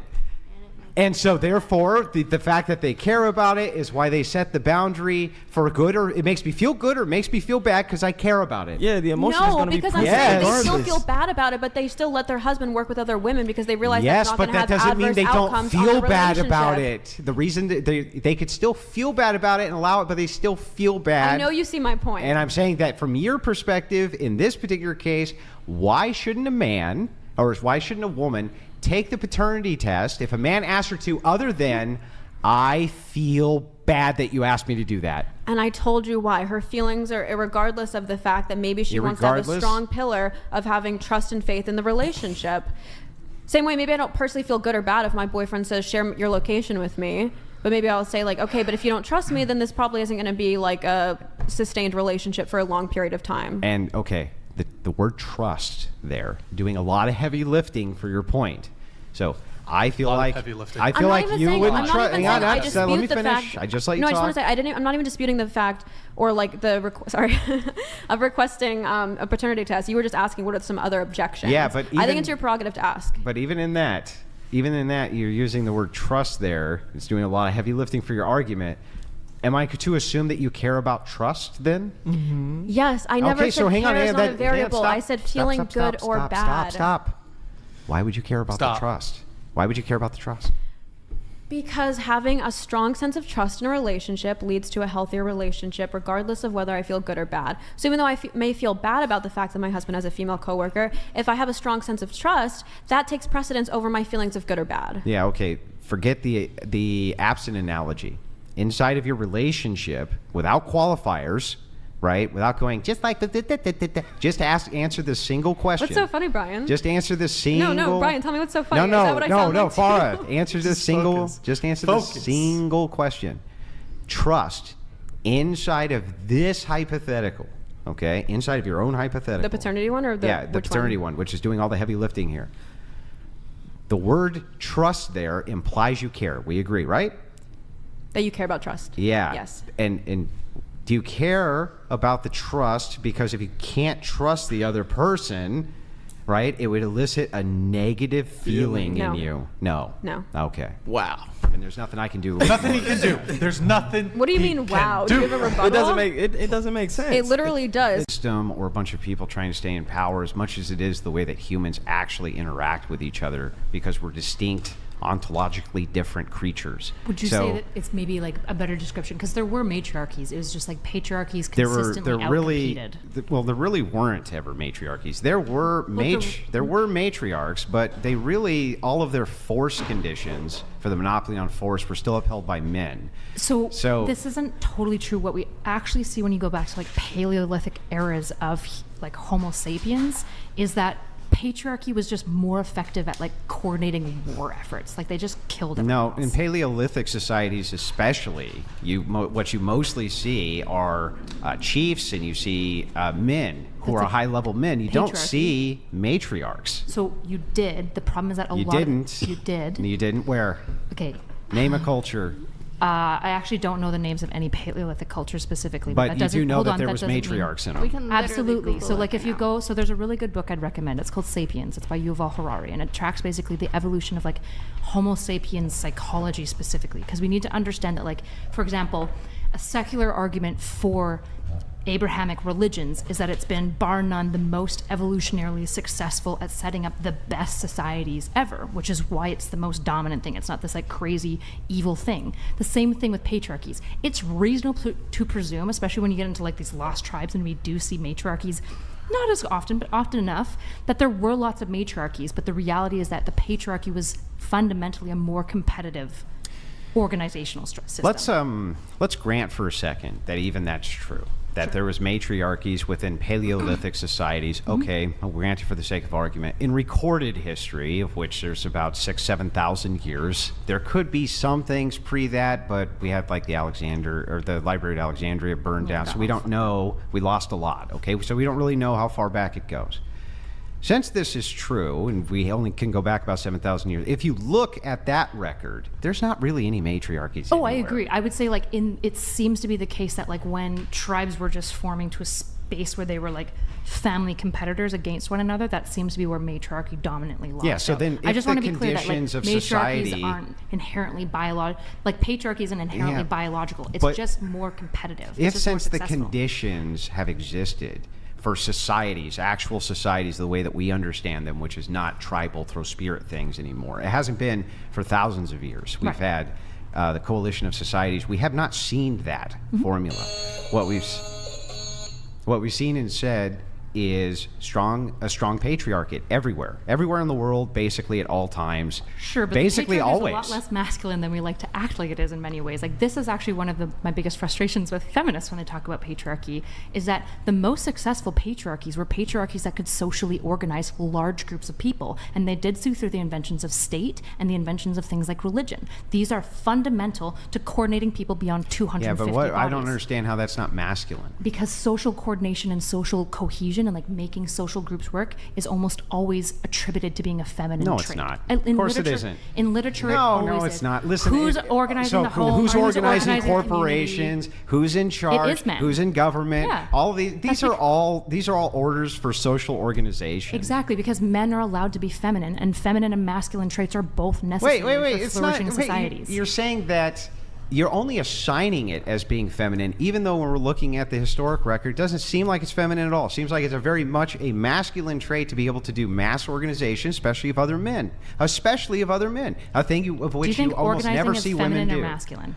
Organization? I don't know. It could be a neutral, Who thinks, but like, I think keeping that people together? I think the way it's done is masculine or feminine. I think that the way women could do it through forms of manipulation, backstabbery, secret telling. There's no things way that like women could this. do it in like a neutral to positive way. They can, but it's not often done that I way. mean, that's not true. If we look at family It lines, is true. who's that one that like everyone goes to? When grandma dies, the family's fucked because she was like the main person coordinating these things. Unless- you come from a long line of strong Yeah, women, but right? sometimes- women are yeah, no, often social no. coordinators. Who's We're most talking, HR? but Who's we're talking most about in mid-management? society. You're I giving am these talking little about tiny society. outliers for individual family units. We're talking about the majority of society, the majority of human history that's Men recorded. rose to the top in all majority, the things, majority yes. of societies were completely and totally organized by men. That And doesn't not make only it were not a they feminine organized trait. by men, but the way in which they were organized, which was with kind of the cracking of the whip, right? Here's what the Spartan warriors are going to do. Here's what our If army's you going think to that do. it was Here's just the cracking of the whip, then you have a really bad understanding of how I'm like, not the saying it Spartan was army just went. anything. Well, I'm giving you an example I of know. how this is Is it definitely possible? not a feminine trait. Because I feel like we're disagreeing on something that we don't need to. Is it not possible that most of the patriarchies, which were dominantly run by men, because men tend to be more extreme at most things, incorporated both feminine and masculine traits, even though it was still a patriarchy? No, I wouldn't. No, there I don't any think way? so. I think that even here, kind of the semantic distinction needs to be made. No, I don't think that organization in massive society is a feminine trait, and I don't know how you could convince me that it is. Okay, because we would talk about like the fundamental traits. If organization and social cohesion and empathy are dominantly, well, like you can apply it to masculinities if you want. I don't give a fuck. All this stuff is like socially made and socially organized. Yeah. But when we look back at history, when like literature talks about like the social cohesion agent or the organizing agent, it's oftentimes the women. They're given like nurturance role. They're given It's in like collection and like organization roles. I That's why mean, even in our society no, we see hang women. on. Hold on, you gotta let me Okay, finish. go ahead. This is why even in our society, what do you see like dominating HR, one of the most important human organization groups? I gotta Dominantly push women. back again. I think that what you're talking about here is support roles. So yes, women are great in support organizational roles, but here's what they're not great at. They're not great quartermasters. They're not great equipment masters. They're not great at organizing armies. They're not great at any of that. What they are great is at smaller tasks like paymasters, organizing for food, organizing for cookware, things like this. Though before we, could organize women to do cooking, basically the Roman legions would go around and actually collect food themselves. But what I'm saying to you is that no, I think that for smaller tasks, for support tasks, yes, nursing, things like this.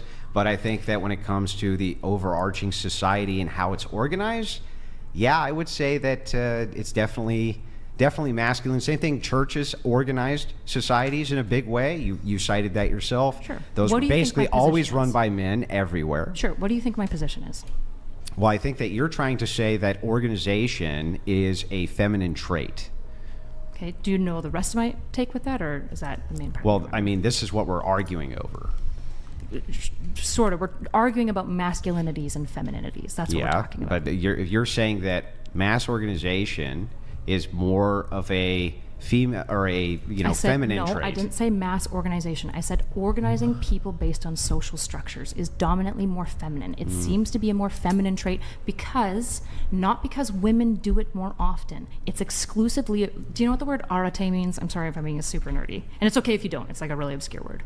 Okay, arete was this concept in the Greek that was like, it's this idea of like the most important cultural value. And the way that we tend to like look at cultures is by what their literature writes about. When you look at the literature when it comes to like social connection, social organization, and social glue factors, typically that the literature that our society is based on puts women in that role dominantly. Whereas things like protectiveness, leadership is often where men, that would be something that we would call a masculinity. Yeah, but the leadership and mass organization, this is exactly what I'm saying, in fact. So you're talking about minor support rules for organization. You're talking about things like nursing and childcare, things like this. No. But when you're doing actual organization of men... I'm talking about forms.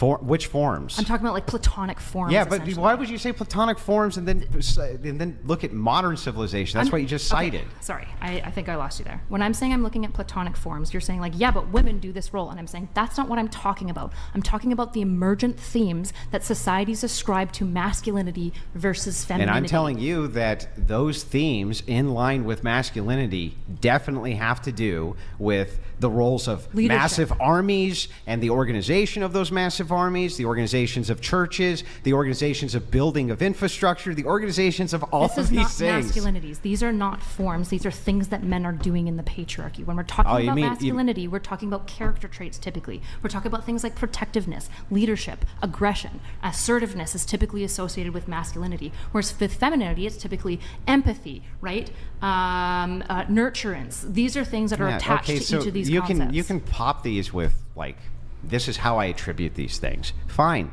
But what I'm saying is that as a matter of record, it is not the case that women really are the ones organizing anything in society. So if that's just the point that you want to add that as a feminine trait, fine. I'll concede it just to move the conversation on. Literally my own point.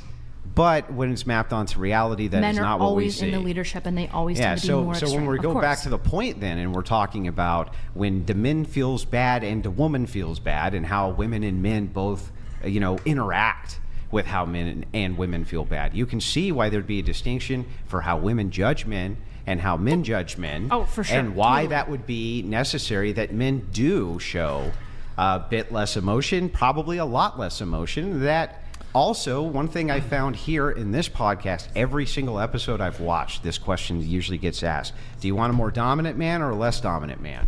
And you know what they all say? I want a more dominant man. And I want him to show less emotion. And I want him to show more leadership, which is what you were saying. Yeah. And more virtues, which is what you were saying. That's what they all say. Sure. And I would agree with basically all of that. The point that I was trying to make is what tends to make people, like when we look at the most respect-worthy people, I'm not sure if there's any opening statement, that I do think that there are meaningful differences between the sexes, and that obviously gender is something that's come out of sex, right? We I've heard Andrew even say that, gender is something that in other debates, that gender is something that was kind of informed by sex at a certain point.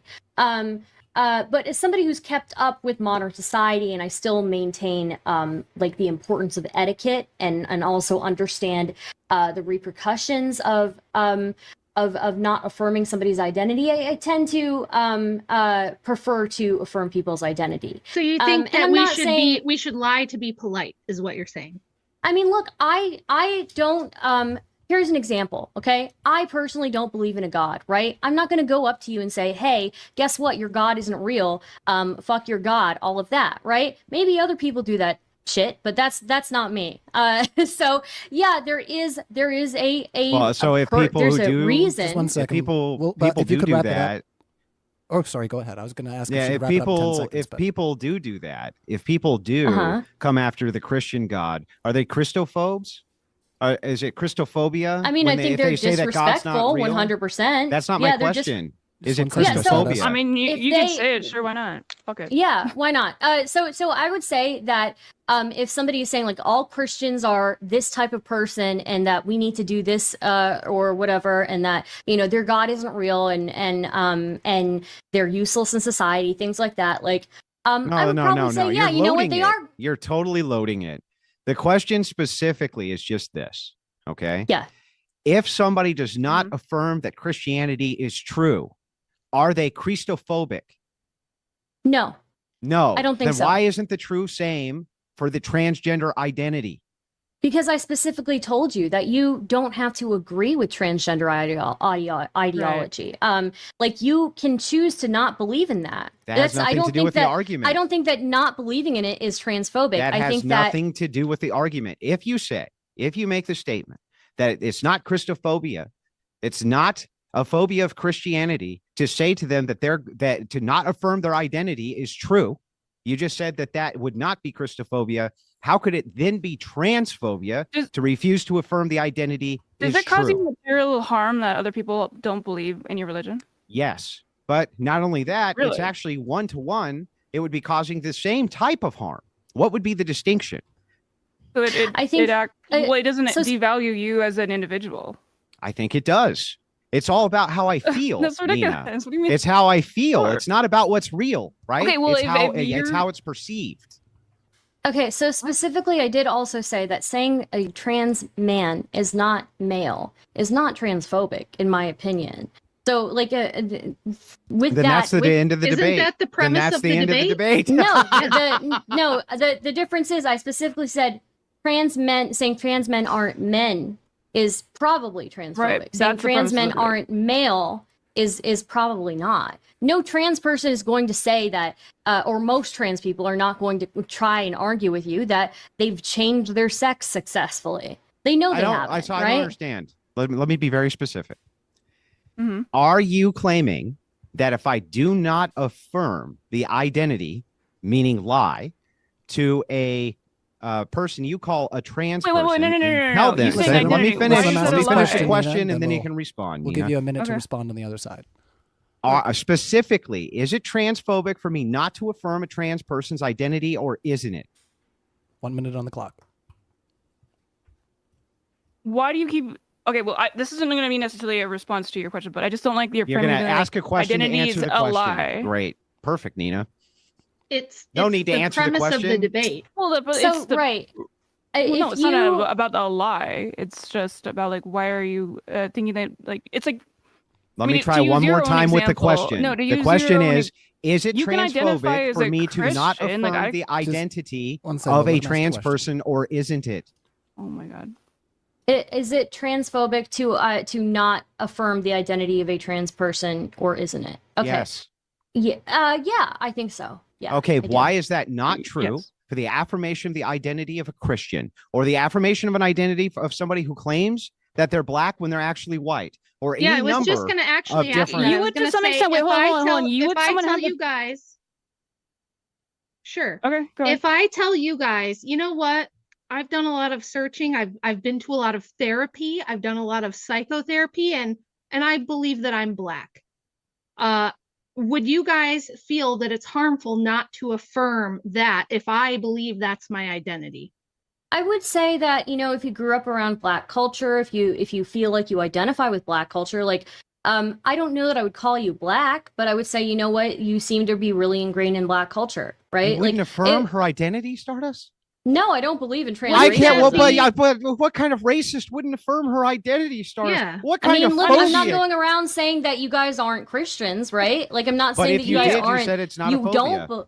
No, I didn't. No, that's not what Yes, it was. my You're changing question- I it. You're changing specifically your asked question. it. I think your we need to question. do- Wait a minute. take a little- Your question was specifically if you say that my God isn't real. Is that Christphobic? No, I don't think that's Christphobic. If I go around But if and I say that you're not a you man, guys that's are not home- Christians, you guys are not real Christians, then yes, possibly that could be.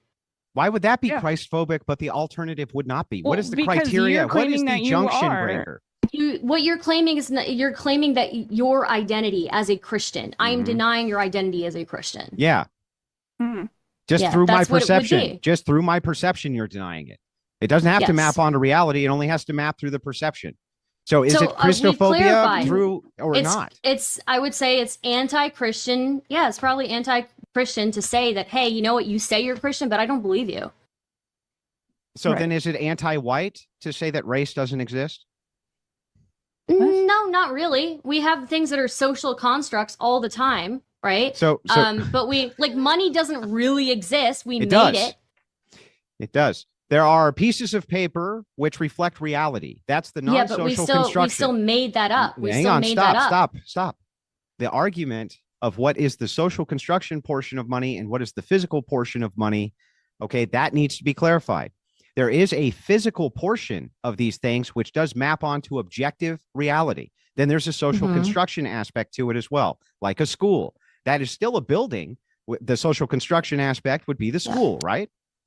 So yes, what I would say is like money. Yes, we have like hard money. We can look at it. It's a real thing, but that real thing still came out of the social construction Right. of Well, it. what I'm trying to clarify is what is the social construction aspect versus what is the physical aspect of the actual thing that maps on to reality. In this Well, the particular case, physical- the only thing that maps on to reality is the biological sex. The thing that does not map on to reality is the social construction, which you call gender. You say that it's transphobic to not affirm the identity of a person, but cannot give me a threshold breaker for any other specific identity. No, yeah, I have given you. I've said that, yeah, if I'm going around denying your identity as a Christian, then yeah, that would probably be bigoted. So if you say, Yeah, can I jump in a here really Satanist quick? isn't a real Christian, Again, it's a little bit to repeat something Stardust did bring up, of course, but like, do you think that if I were to deny the fact, like I am acting like I know more about your religious beliefs than you, and saying like, no, you're not actually Christian. Like, do you think that wouldn't be like a problem? Like, that's more analogous in my mind. Is somebody saying like, oh, you're not this, like you're not this, you can't be this. Like, I don't know what you feel. Well, I don't know what your beliefs are. I don't know how your internal mindset is. Like, I don't think that would aren't be we fair at talking all about for me. biological I'm almost reality? done. Okay, But sure. unfair for me to say when it comes to like the way that you interpret yourself and your identity as being a Christian. I don't think I should have the right to say like, I mean, not like to say it, but like, well, you let's know, test it's and kind see of a if piece this of is shit actually. move to do. Let's test and see if that's true.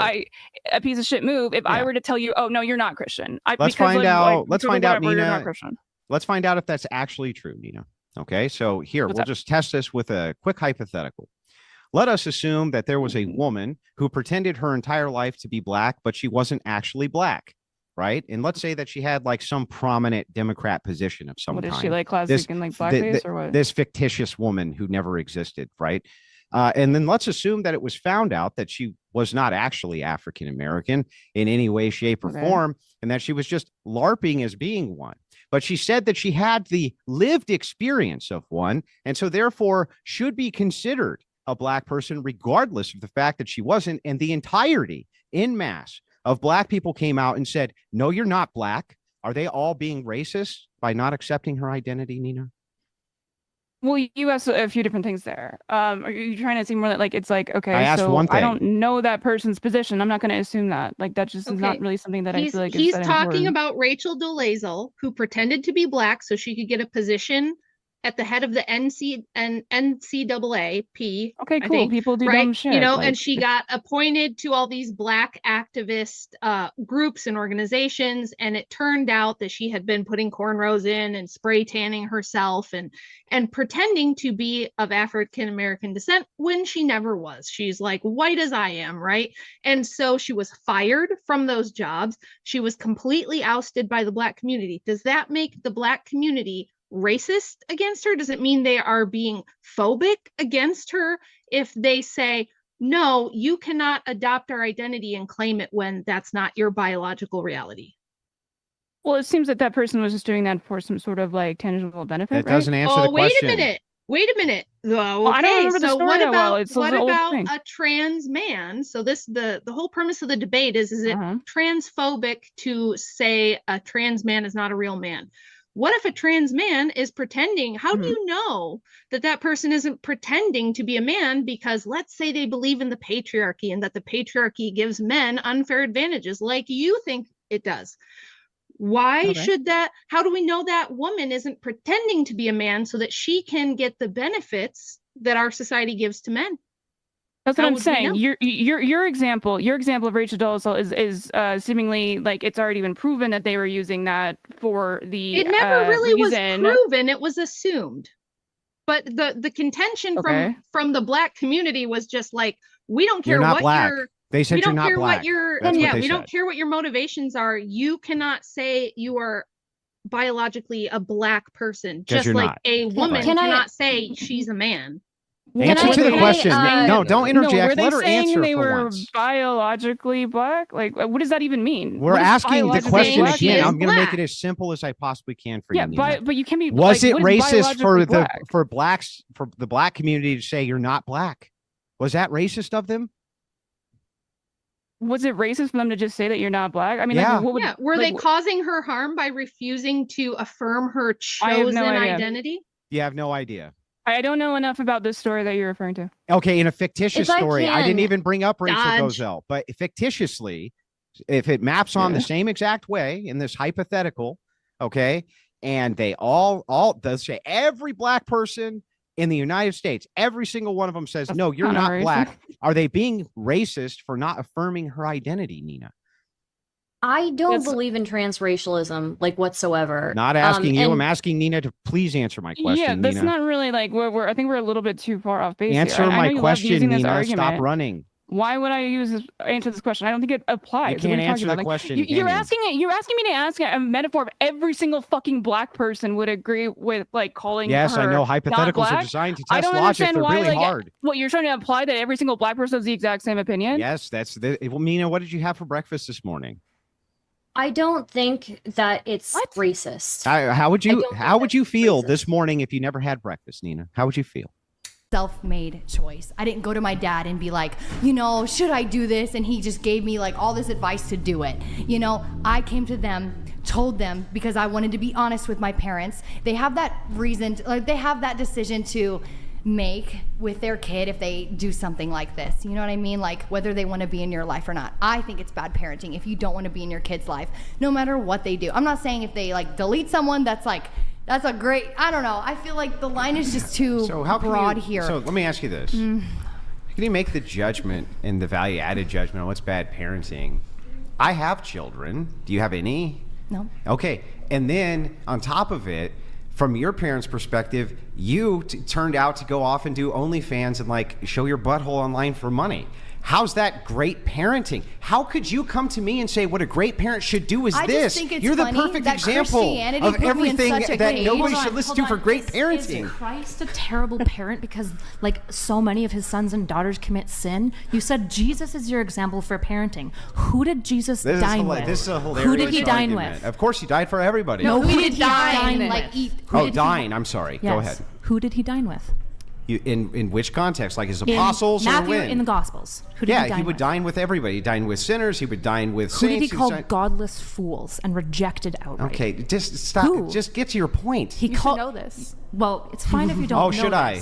The people he called godless fools was Pharisees, the leaders of the religion. Okay. Whereas in the cases of women who were adulterers, tax collectors, the ones he told lepers, to sin no more? He told them to sin no more, but he still dined with them. And he told them to sin no more. He said, go and sin no more. But disowning is not the same thing as saying sin no more. Disowning until a behavior is modified. No. That's behavior modification. No, it's not. How do you... There's a million ways to not... Hold on. There's a million ways to condone an action. How do you even reconcile the prodigal son when the father, as the son walks home, says, you've been my son the whole time. He never removed it. The son left and the father allowed him to live out the consequences of that, but the father didn't disown him. First of all, the father didn't send him away, and when he came back, he threw him a massive party. Yes, the parable, the parable of prodigal son. But here's the thing: when you're looking at what happened in the results of the prodigal son, the father did not go where the son was committing all these heinous acts. We're not saying Stop. We're not saying you should start an OnlyFans. That's what we're saying. We're not saying join OnlyFans. We're saying you don't disown your child. You're all spurging. Calm down. Let me finish my point. Okay. Dad didn't go where he was. Dad wasn't going and trying to pull him back. He wasn't doing any of this. He was saying, I don't endorse what it is that you're doing, what you're going after. Yes, he did say that. He told him it was a bad idea to leave. That's a very big difference between saying he that told him it was a condoned bad. them Now he left anyway after breaking the fortune, and then when he came back humble. With his tail between his legs, crying his eyes out, did his father say, You've now returned to me, the prodigal son, and now all is forgiven. You have always is the key word here. You've always been. They're my still son. always your kid. Not if you disown them. That doesn't mean that you have to. Not if you disown them. That doesn't mean you have to difference enable is, it. In the cases of did he not go with them to go and slut it up with whores and blow money on crack? No, he didn't. But she's not saying, "Hey, Dad, come do OnlyFans with me. You should." My start dad it is with nowhere me." in my life. Yeah, but my point Physically. is that again, when he came back humble, when he came back correct, when he came back from doing the horrible things that he was doing, then Dad said, yes, welcome back in. You were always my son. Of course, I never stopped loving you. But he was not endorsing all the things no that point the kid... was he disowned, Let though. me finish. He was not endorsing all the things the kid was doing. He was I'm not not going out of asking his you way to make sure that the kid had additional money to continue sinning where he was at. He wasn't doing I'm any not of asking that. I'm not saying any of these things. The issue is that if Christ is the example for parenting and he loves you every single step of the way, He's not the only disowning your child is the opposite of that thing. Now, I am fine with parents getting to decide if you don't want to support that. They tell them explicitly. I would be fine with a relationship. My parents are Christian, my brother's gay. I'm fine with them regularly being Can the Catholic Church excommunicate people? Yes, but the Catholic Church is in no way the same thing as a so if the Catholic Church excommunicates somebody, are you saying that what they're doing... Why do they excommunicate? Let me finish. Hold on, that's an extremely Holy important fuck, we're getting... Stop. Okay, make a final point and I'm moving on. I'll make it quick. If you make an excommunication, why is it that they're not turning their back on their children? Okay, an excommunication at an apostolic level of the Catholic Church is about godless fools. It's about Not always. Pharisees. That is why the Eastern Orthodox was removed. They broke up with because they no, the thought other way. that you got It was the other way I know around. you guys broke up with us after, but that's just not true. The reason that they were Wait, you're a excommunicated. Catholic? I'm not a Catholic, but I'm Yeah, a come on, theologically you're not a Catholic. Yeah. I'm more Catholic than I am Eastern Okay, Orthodox. 20 seconds, The reason that churches excommunicate is because they're violating the nature of God himself, not because they're doing a sin that they dislike. It's extremely different, and these types of sins, like blaspheming the Holy Spirit, is in no way comparable to moral sins or virtue sins, which maybe OnlyFans is moral sins, or maybe it's a virtue sin. I'm not sure where it falls specifically, but acting like the church can excommunicate so parents can excommunicate their children is a bastardization of why the Catholic Church does this in the first place. So let's look at this logically to what you're saying, not what the distinctions in the reasoning are. Yeah, I know. I'm just trying to respond. What the distinction in the reasonings are.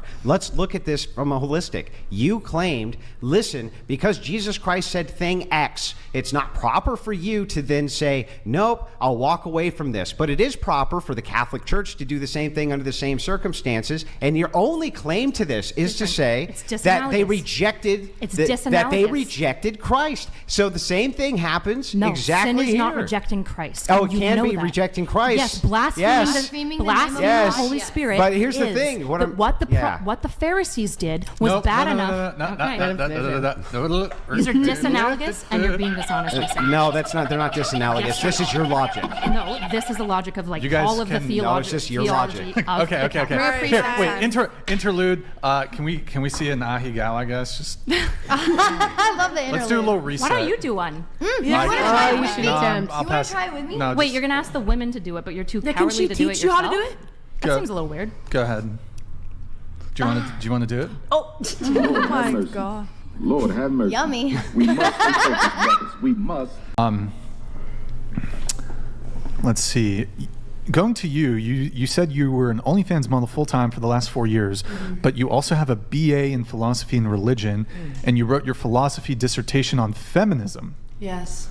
I wrote my philosophy dissertation on how Aristotle was a feminist, which is apparently physically impossible, but I wrote it and proved it to be true. Aristotle was a a feminist? Yeah, so Aristotle was an ancient Greek philosopher who basically... I know that part. But. Oh, sorry. But yeah, I argued that with one line in his Republic, yes. No, that's Plato. Oh my God, it's been 5 years. But with one line in one of his books that he believed that women were created with the ability for practical reason. So we were able to function in society, but society just hadn't given us the ability to like turn it on. So like with school education, the way that we were involved in society, we weren't allowed to like activate our practical reason, and practical reason is what men had, which allowed them to function, be politicians, have an education, lead societies and be leaders. And I argued that he basically was like, society just hasn't given us the chance to activate it yet, turn it on, become like part of society in a practical wisdom way. But slowly, because obviously the more we've got involved in the world and movements and like things like the fact that we can sit here and talk about OnlyFans on a podcast, like, is wild, and all things like that. So I just then argued that he was just waiting because his society said that women couldn't do it, that his philosophy actually allowed for us to be able to private practice chat, it Nick. Eventually. Okay. Wait, do you know Socrates? Yes. Did you write anything about Nick? Private chat. Did you know anything about Socrates? Did you do any writing on Socrates? Because wait, Aristotle was. So it went. Was it Socrates, Aristotle, Pluto? No, it went. Plato. Socrates, Plato, No. Aristotle. What was the order? I think it's Socrates, Plato, Aristotle. Yes. So Aristotle was the student of Socrates and Pluto. No. So Plato. Socrates was. Not Pluto. Plato. No, that's what I said. Okay. I said Plato. Sorry, English is my second language. Aristotle was the student of Plato, and Plato was a student of Socrates. I have a quote here, and I want all the women at the table. Yeah, I was like, please tell me. I spent 4 years doing that. I want, since we're talking about, these ancient philosophical. Jesus, oh my God. Philosophical. Excuse me, tongue-tied here. Nick, can you pull it up? You gotta trust not a woman when she weeps, for it is her nature to weep when she wants her will. Socrates. What do you guys think about? Agree or disagree? Agree. Agree? Oh, wow. Okay, this is a base panel. Can we return to the feminism thing for a second? Because feminism, definition of feminism in idea is that men and women are equal, correct? Mm-hmm. Do you not agree that Aristotle was saying the exact opposite of that? Yes, but he... Oh yeah, sorry, go ahead. No, I was just going to say, so how is he a feminist if he's saying the opposite of that, and he's, we can't posthumously decide for him? So that's the whole, how philosophical arguments work. So you take like a bit of text, which I took, is that women have practical reason, but it is not without authority. Okay. So then I had to philosophically analyze the word authority and how authority is society given. Yeah. So Aristotle was in a society where women weren't equal. No, I get it. I know how philosophical arguments work. I totally understand. I was just asking, making sure the definitions were the same. Yes. Okay. Cool. Okay, so you're a feminist. Yeah. I feel like it's quite a harsh term, but yes. Is it? Well, I feel like when you say you're a feminist, people really think you're gonna. Yeah, I'm a feminist. Just, yeah. Which wave? Wait, let's get. I think we need a seat booster. You want to get a seat booster, Madison? Keep going. Keep going. I definitely not new wave. Why? Because. Wait, can you push your mic that way? Sorry. It's fine. Did they just go a little too far for you? They did actually. I feel like everything, it's the same with anything. There's always a minute group that go too radical and make everything look like crazy. And that's why sometimes I actually don't like saying I'm a feminist, because you get, as in the whole thing we've done today is discuss about how we put people in boxes and judge them. And like I want women and men to be equal and like to live in society. Why? Because remember, this is a philosophical argument. Why? Well, because at the end of the day, like everyone deserves to be equal, no matter who they are. That's not an argument. That's an opinion. That is my opinion. So why? Why? Because we're all human beings. That's an opinion again, not an argument. Are we not? Are we not human beings? But you're saying the reason why is because we're human beings. What does that have to do with anything? Because we're the same species and we should be treated as the same. Again, that's an assertion. Now you're saying should, ought. So because we're humans, that's we a ought philosophical argument. Yeah. If it wasn't a philosophical argument, it would be a theory of science. That's an invalid argument. It's invalid. No, if it's factually true and completely true, it would be a scientific theory. It's not factually true when you throw in an ought. What makes it factually true? Well, because we're not equal, so it has to be ought. Because if we were equal, I could say men and women are equal and everything is great. Right, so why ought we be? Why ought we be? Because why on earth should you be better than us? What? That's a question, not an argument. I'm responding with a rhetorical. I'm responding with a question. Yeah, but I'm looking for the original argument before you give me the question for why we should be equal. Because we should be. Oh, well, that's quite the argument. Why is the sun there? Because it is. Yes, that's a fact. It's a theory. But why shouldn't we be equal? Well, that's a question. So why should there be a philosophical argument in to make us equal? Okay, so should, that's ought, right? Ought we be equal? I hate can. That's not can't. That is can't. Should and ought. No. Yeah. No, it's just an ought claim. Nothing to do with can't. It is. He made it. He made what? The ought claim. He can't made up oughts? No, he didn't make up oughts. Okay, then why ought we be equal? It has nothing to do with Kantian ethics. It has a bit to do with Kantian ethics. What? Yes. What? But I can't, like, for me to come up with this philosophical argument about why we should be equal right now, I'd bloody need to read about it. Do you think that men and women... Wait, hang on. This is a core belief you have. We should be equal. Why ought we be equal? Because we're human. I don't really understand. You can laugh at me all you want. So should I be a construction worker if I put on a construction worker outfit? So, but what? Your analogies suck. Sorry. And you can't answer a basic ought. Like, what do you mean by analogy suck? You couldn't respond to my why shouldn't we be equal? So therefore it's the same thing. What would you respond? Asking me the question of why shouldn't X happen? That's fine. But before we do, can you respond to the actual ought question that you made, which is men and women should be equal? Okay, great. Why? Why? I don't fucking... Oh, sorry. I don't know. I wish I knew. I wish I knew why we weren't equal and why people didn't create us as equal. Nick, the audio? For men, low BC is an indicator of commitment. I think 100. For women, finding men with low BC is indicator of low chance of taking advantage of women. Both perspectives are respectable and valid. For women, finding men with low body count is indicator of low chance of taking advantage of women. Both perspectives are respectable and valid. Oh, Matt G, thank you, man. Appreciate your comment there. Well, I don't know if we linger too long on that. Perhaps we come back to it a little later. I don't think I'm going to have an answer for that because at the end of the day, I just think I'm sorry that I don't have a reason why I think women should be treated the same as men. One question on that, but then I'm going to move it on. That doesn't seem insane to you? That you don't have a single reason you can give for why you think men and women should be equal? Not one? Well, I don't know why it isn't insane that I just think Can you tilt your mic down? Sorry.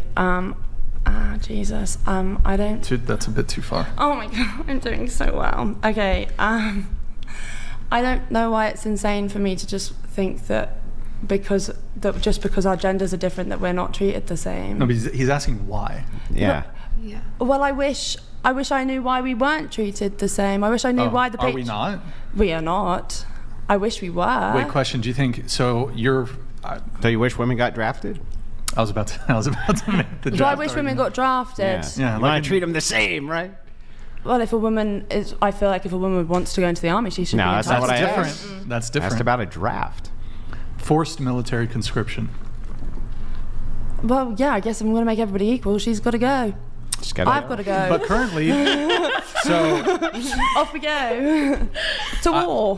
But we're not allowed to go because we're too feminine and we'll delay men. That's an argument. But I thought you wanted us to be equal. That's a good reason why we shouldn't be equal, because we're different. Yeah, but can you name why men and women are different then? Or why they should be different?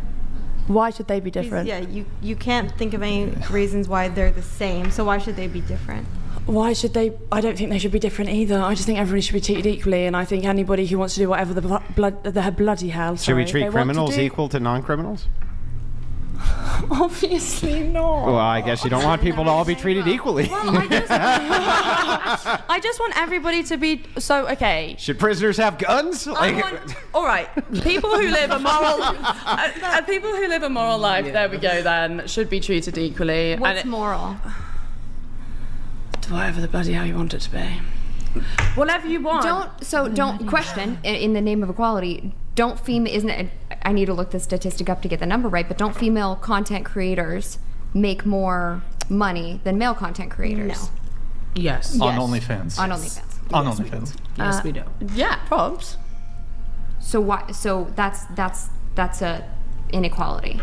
No, there's just more women on there. A man can join. I don't mean in totality. Per capita. I mean, per capita. I mean per person. Because the clientele that go on to OnlyFans are after something. So you're advocating for inequity there? No, not at all. Some men just don't want to have to do what they have to do to make money on OnlyFans, unfortunately, because it's a male clientele mostly on OnlyFans. A lot of women don't purchase, and if I purchase because I support what I do. But if you're not going to do that, I can't force everyone to join OnlyFans and start subbing to men. Great, then you just made the argument for why being equitable and being equal is not possible. Why do we just have to be paid less? No, that's not what I'm saying. Less. What I'm saying is that because of these distinctions. No, we still are 22%. Here's your philosophical. That's not a true disparity. The wage gap is not. It's for not who? An actual disparity. African Americans to white, or are you talking about men and women? Men and women. Oh, okay. Because I was about to say that.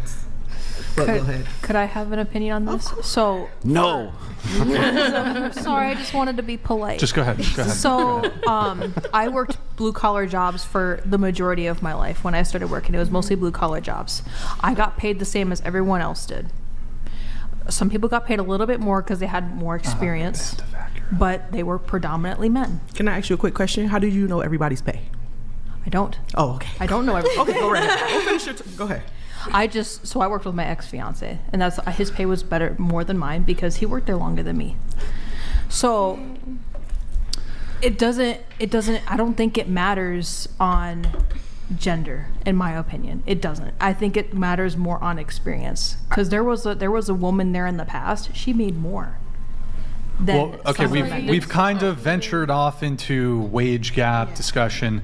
I mean, really quick on the wage gap, since it came up, I suppose it is somewhat central to a lot of feminist arguments.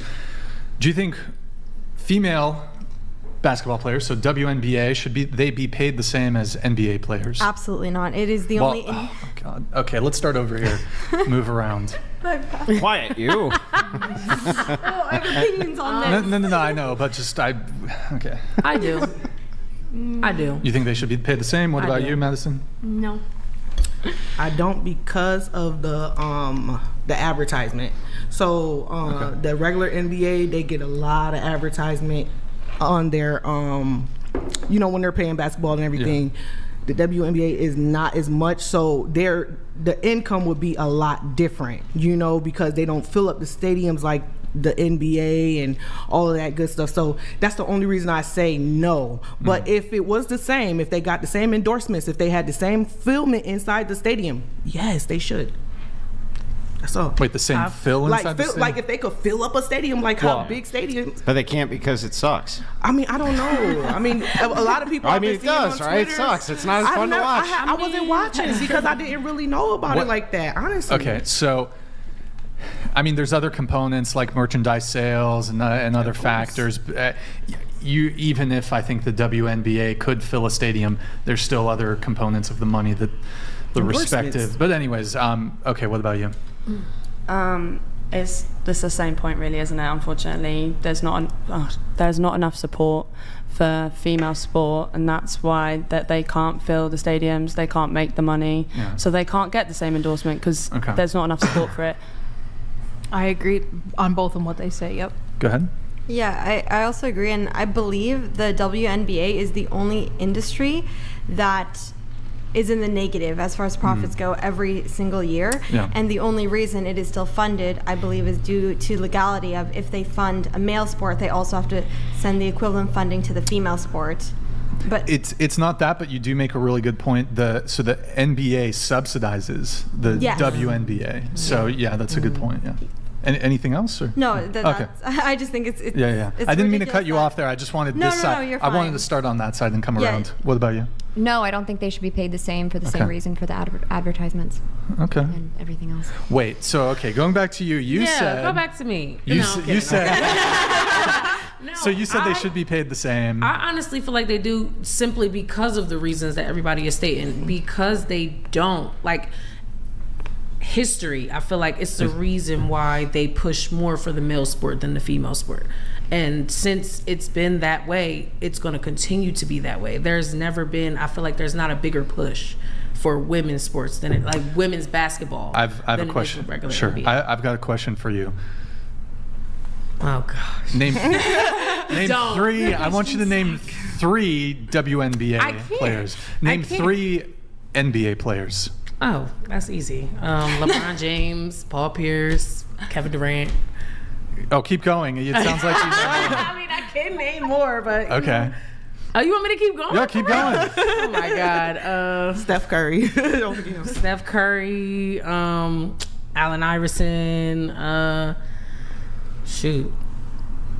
You want new ones or old ones? Shaq. Here's the thing. It's like I think it's actually the case that even for women's, at least for the the WNBA, actually a fairly decent portion of their viewership is men. It's not even so women just aren't watching sports. I don't feel like I was pushed to watch it enough. Pushed to watch I feel like it wasn't, like you guys said, it's not enough advertising for WNBA than it is for NBA. Like you know how big Have you the ever NBA seen is? Have you ever seen WNBA game? On TV, yeah. They suck, right? No, they don't suck. They there are some good women black basketball players. They're okay, but they suck. I don't think they suck. I just think they're not covered enough. Do you think that if you had an all-women's football team, that would be nearly as entertaining to watch as the NFL? Absolutely Hell not, no, because it wouldn't be as aggressive and as vulgar. That's right. We want to see these guys knock the shit out of each other, right? That's the whole point. I wanted to advocate for an all-women's football team. See, I don't feel like certain sports women should play, and football is one of them. So they're unequal. In sports, yeah. I never disagree with that, though. You had something quick? Yeah, interesting fact, actually. I can't remember what year, but I think it might have been last year that the English women's football team got into the World Cup final, and the men didn't. And it wasn't even advertised in our papers. You remember that time that they didn't make it? But it's just like interesting to see because they are quite good at football. But our football isn't. Our football's soccer. Well, they're not. It's not like smashing. No, they're not quite good at football. You remember what happened when the high school team took on that big? I don't remember what the team was, but it was a high school soccer team which took on national. Okay, they do this in various countries. The women's national team, so the best players from all the clubs get scorched by 15-year-old boys. Soccer players. I mean, brutal. And they mess with them. These are like the best of the best. And there's like 15-year-olds, and they're just, knocking the soccer ball back and forth, playing with them, kind of giving them the fingers. They run it down. You know what I mean? They kick it into the goal. They kind of laugh at them. It's pretty fun to watch, actually. You should check it out. As in, so your national soccer team, or like the players from across the world? I think is it like players from across the world, or is it just your national? National. So as in like the American national team. Okay, well, I was talking about the English national team. They're quite good. The American national team was quite good as well. They didn't win the World Cup. Oh, we did. Well, it's kind of like... No, sorry, that wasn't even a mean point. I wasn't even trying to be mean there. Like, that wasn't... It's kind of like women winning the Special Olympics. It's not that mean.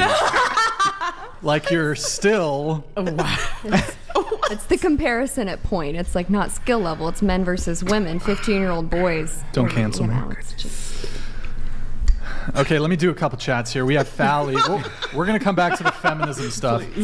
Yo, good evening, Brian. Base Takes didn't understand 90% of the stuff you mentioned about World of Warcraft, but I played it close to a decade ago, and goddamn, do I want to play it again after all that? Andrew equals W. I don't play anymore, but you know, it's out there if you want to go play it. Thanks, and by the Fally. way, shout out to Nemesis. For it's the Band of Ikuria from Ragnaros. That's the ring that rogues want. Band of Ikuria. Thank you, Nemesis. We have at least HAC. Thank you, man. Appreciate it. So if all humans ought to be equal, does that apply to unborn ones too? Okay. Good question. Treading into dangerous territory here, but why not? You can choose your left or your right uterus. When are they considered human though? When is the unborn child considered human? Conception. This is a good question. We would say at conception. Who would? Well, Christians would. Well, yeah. I mean, Christians. I mean, okay. Because it meets the criteria for biological life. Okay. So do you belief, consider that answer to be subjective then? No, I don't think it's subjective. I think that we would always err on the side of life. So, I mean, always. So I think it's a subjective metric from the other side. I think the other side, it says, well, we don't know. So we just, whenever we feel like it. Yeah. You know what I mean? That's the way I see it. Did you get to respond to the message, or? Oh, God. Okay, all right. No, it's okay. I believe when happens. Okay, all right, whatever. I got it. I believe it's when it's brain function. When their brain begins to function, that's when human life begins. And then I think that's when it's wrong, which is quite early on, actually. Does this mean that if somebody's in a coma, or they have some kind of like detriment to their brain function, that it's okay to take them out, or? Well, no, because if they're in a coma, does their brain just not function? What if they're brain dead, but maybe it could be rebooted at some point with technology? Is that still a human?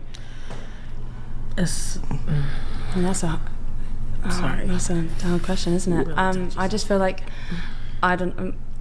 if they're brain dead, they're brain From the dead. nursing perspective, if they have brain activity, they are brain dead, so they're not going to pull the plug on them. But if they have organs that's shutting down and them without the machine would cause them to die, then yes. Yeah, I get it. So then what sort of brain activity would be a requirement for it to be a baby? That was going to be my next question. What was your opinion? You had something you wanted to... Well, I was just going to ask, because you're saying when the brain starts to function, but what are you basing that off of? Is that your own personal opinion? No, or? like there's like stages of the pregnancy, and the brain and the heart start doing their stuff. Yeah. And that's when I think that's a little baby, but it's literally, But you said that's what you think. Pardon, sorry, what did you say? I'm just trying to understand, because you said that's when you think it's a baby and it's considered a human. Unfortunately, we have to make that decision if we're not going to do life at conception. You have to decide when, and I would say then that it would be wrong to terminate. When does the brain start functioning? I cannot tell you off the top of my head, but there is like stages, and they're like literal stages in the pregnancy, and it's quite early on. Does it need to be fully functioning? Like, what if the kid is going to be born with a really, really low IQ for the rest of their life? Just because they have a low IQ doesn't mean they don't have a brain. Well, it does, and here's why. Because it could be that their brain function is different than a normal kid's brain function, right? So you're saying when we get brain function, I want to know what kind of brain function. Well, when you read brain function on the ultrasound, I feel like that's the only way you're going to tell. Just any kind? Any kind, yes. I'll go with any kind. Of brain function? Yeah, any kind of brain function. Okay. What's that called when you put the buzzer in? Final answer. Okay, great. So why is brain function the important thing? Because it starts the heart to beat, doesn't it? It starts the heart to beat. Yeah, why is that the important delineation for when you consider it life? Because it's going to have brain function, right? Yes, and heart beating, so they work together to pump life. Yeah, but it's going. Yeah, but what I'm saying is it's going to have brain function. So you are artificially stopping it from having brain function, right? Yes, I am artificially stopping it from having brain function. Yeah, why is that okay? Because there are things called unplanned pregnancies. There are situations in which you do not want to have a child. There are conditions in which I'm not allowed to say on this podcast that you don't want to have a child. And I think you are more than entitled to terminate a life if you feel like you need to. And I feel like if just you not can at say, brain function. And if you can say before brain function, it makes the woman that's doing it feel a lot less guilty. And I don't think we should make women feel guilty for terminating life. So let's say brain function starts at 3 weeks. Let's just say it did. It starts at 3 weeks. I'd like the exact time. I'm going to tell you why it's important. Just give me a second. Let's just say it started at 3 weeks. Mm-hmm. We'll just assume it for a second. Okay? And this was an SA victim. Didn't find out until week 6. Right? Could the SA victim terminate then? Well, I think... Well, it's a difficult one, isn't it? I think every situation... I don't know, because you just got done telling me that if the brain's functioning, if the brain's functioning, it's a human, but at every situation, you have to take it into account. It's a case-by-case basis. You can't just be like, as you love to generalize life and everything, you can't generalize. I'm being things hyper-specific. Like yes, I know, and I'm saying you have to take it case-by-case basis with things So I like just this. gave you the case. Here's the case. The case is the brain's function. You didn't know you were pregnant, and it was from an SA. Can you eliminate the pregnancy? If she doesn't want to have that baby, then she doesn't have to have that baby. Well, then the brain function, what you've just said is it's a human being when there's brain function, and to terminate it would be murder at that point, and you just advocated it's okay to murder a kid. Yeah, okay. Okay. I think that's more than fair. I have one question on this. So your position is a woman should have the right to be able to... I'm pro-choice, yes. Yeah. Question for you, kind of sort of related to that. Let's say a man doesn't want to be, for some of the exact same reasons that you listed out. Say he's not financially ready, he doesn't want to be a father yet, he's not in a place in his life, whatever the reason may be, but primarily he's not financially ready and he just isn't maybe emotionally ready to be a father. And I think you cited those as some reasons why women could or would have an abortion. I kind of understand. I preempted myself here. I understand the question. So a guy gets a woman pregnant, right? Mm-hmm. And let's say she wants to keep the kid, but he has all those financial and emotional concerns. What would you say to him if you had a male friend who got a woman pregnant under those circumstances? What would you say to him? So you can't obviously force someone to have an abortion. Yep. But at the end of the day, I think there should be there should be a discussion that's had with him and said partner, because if he's not financially ready to support, she then can't. And she wants to have the baby, and he's like, I don't want to. If she has the right to terminate and not keep, he should have the right to be like, actually, I'm not ready for a baby. I don't think I can do this yet. I don't want to be involved. And that's all he can do, because he can't force her to have a baby. Sure, but you do acknowledge that while the state, I don't know, I believe abortion is just wholly available in the UK, correct? Mm-hmm. So the state would, despite her saying, well, I understand, but I'm going to keep the kid, and he doesn't want to be financially involved, the state would then force him into fatherhood and would force him to, at minimum, pay child support to the woman. Well, actually, I'm not familiar with child support laws specifically in the UK, but I'm assuming it's fairly similar to the US, where you would be compelled to pay child support, despite your lack of... Yeah. So, but, I mean, what do you say to a man in that position? So would you say that... I wish I could... But what would you tell him? Would you tell him, well, tough, you should have thought of that before having sex? Probably as a joke, yes, but not seriously. But I would... I'd love there to... Oh, I wouldn't love for there to be a law involved, but I think if a man doesn't want to have involvement, that is sad, but there should be... Why is it... But it's sad for... It's sad for the child, eventually, because that child's dad didn't want them. That's always going to be sad. Would you make that same argument for a woman who gets an abortion? Yeah, it's sad. Oh, okay, all right, that's fair enough. And it's also, women go through a lot of pain when they do that. But you said there should be a law where men can... almost like waiver the right to pay child support if they don't want to be involved. I mean, my personal position on this, in any state where abortion is legal, I think men should have a corresponding right to. I agree. I completely agree. It's with called you. legal paternal surrender, where they basically relinquish any sort of paternal rights, parental rights, and by extension, they don't have to be obligated to pay child support. But can they then get back involved? So say in like 10 years' time, they're like, fuck, I actually really want to know I suppose they can negotiate anything. They can negotiate anything with the mother. But if... Yeah, I'm not sure on the specifics of reconciliation. No, I 100% agree with you. I think okay, all right, that's fair. They should be allowed. You know what I actually think? I think people who are pro-life, actually, you might actually convince some men to join your cause if you were to say, well, we're going to push through legal paternal surrender as part of like some, cooperative I feel like front there should be for pro-choicers. I feel like there should be something like that in place. I don't think it's fair. Like, it's not fair is probably not the right word, but I don't think it should all lay on the mother's shoulders actually, because it is like a big burden to take on a whole person. It's a person like that's 18 years of parental responsibility, like from day dot. And then like I'm 25, I still borrow money off my mum, so I'm still a massive financial burden. So for life. Yeah. I bet those glasses make you see better.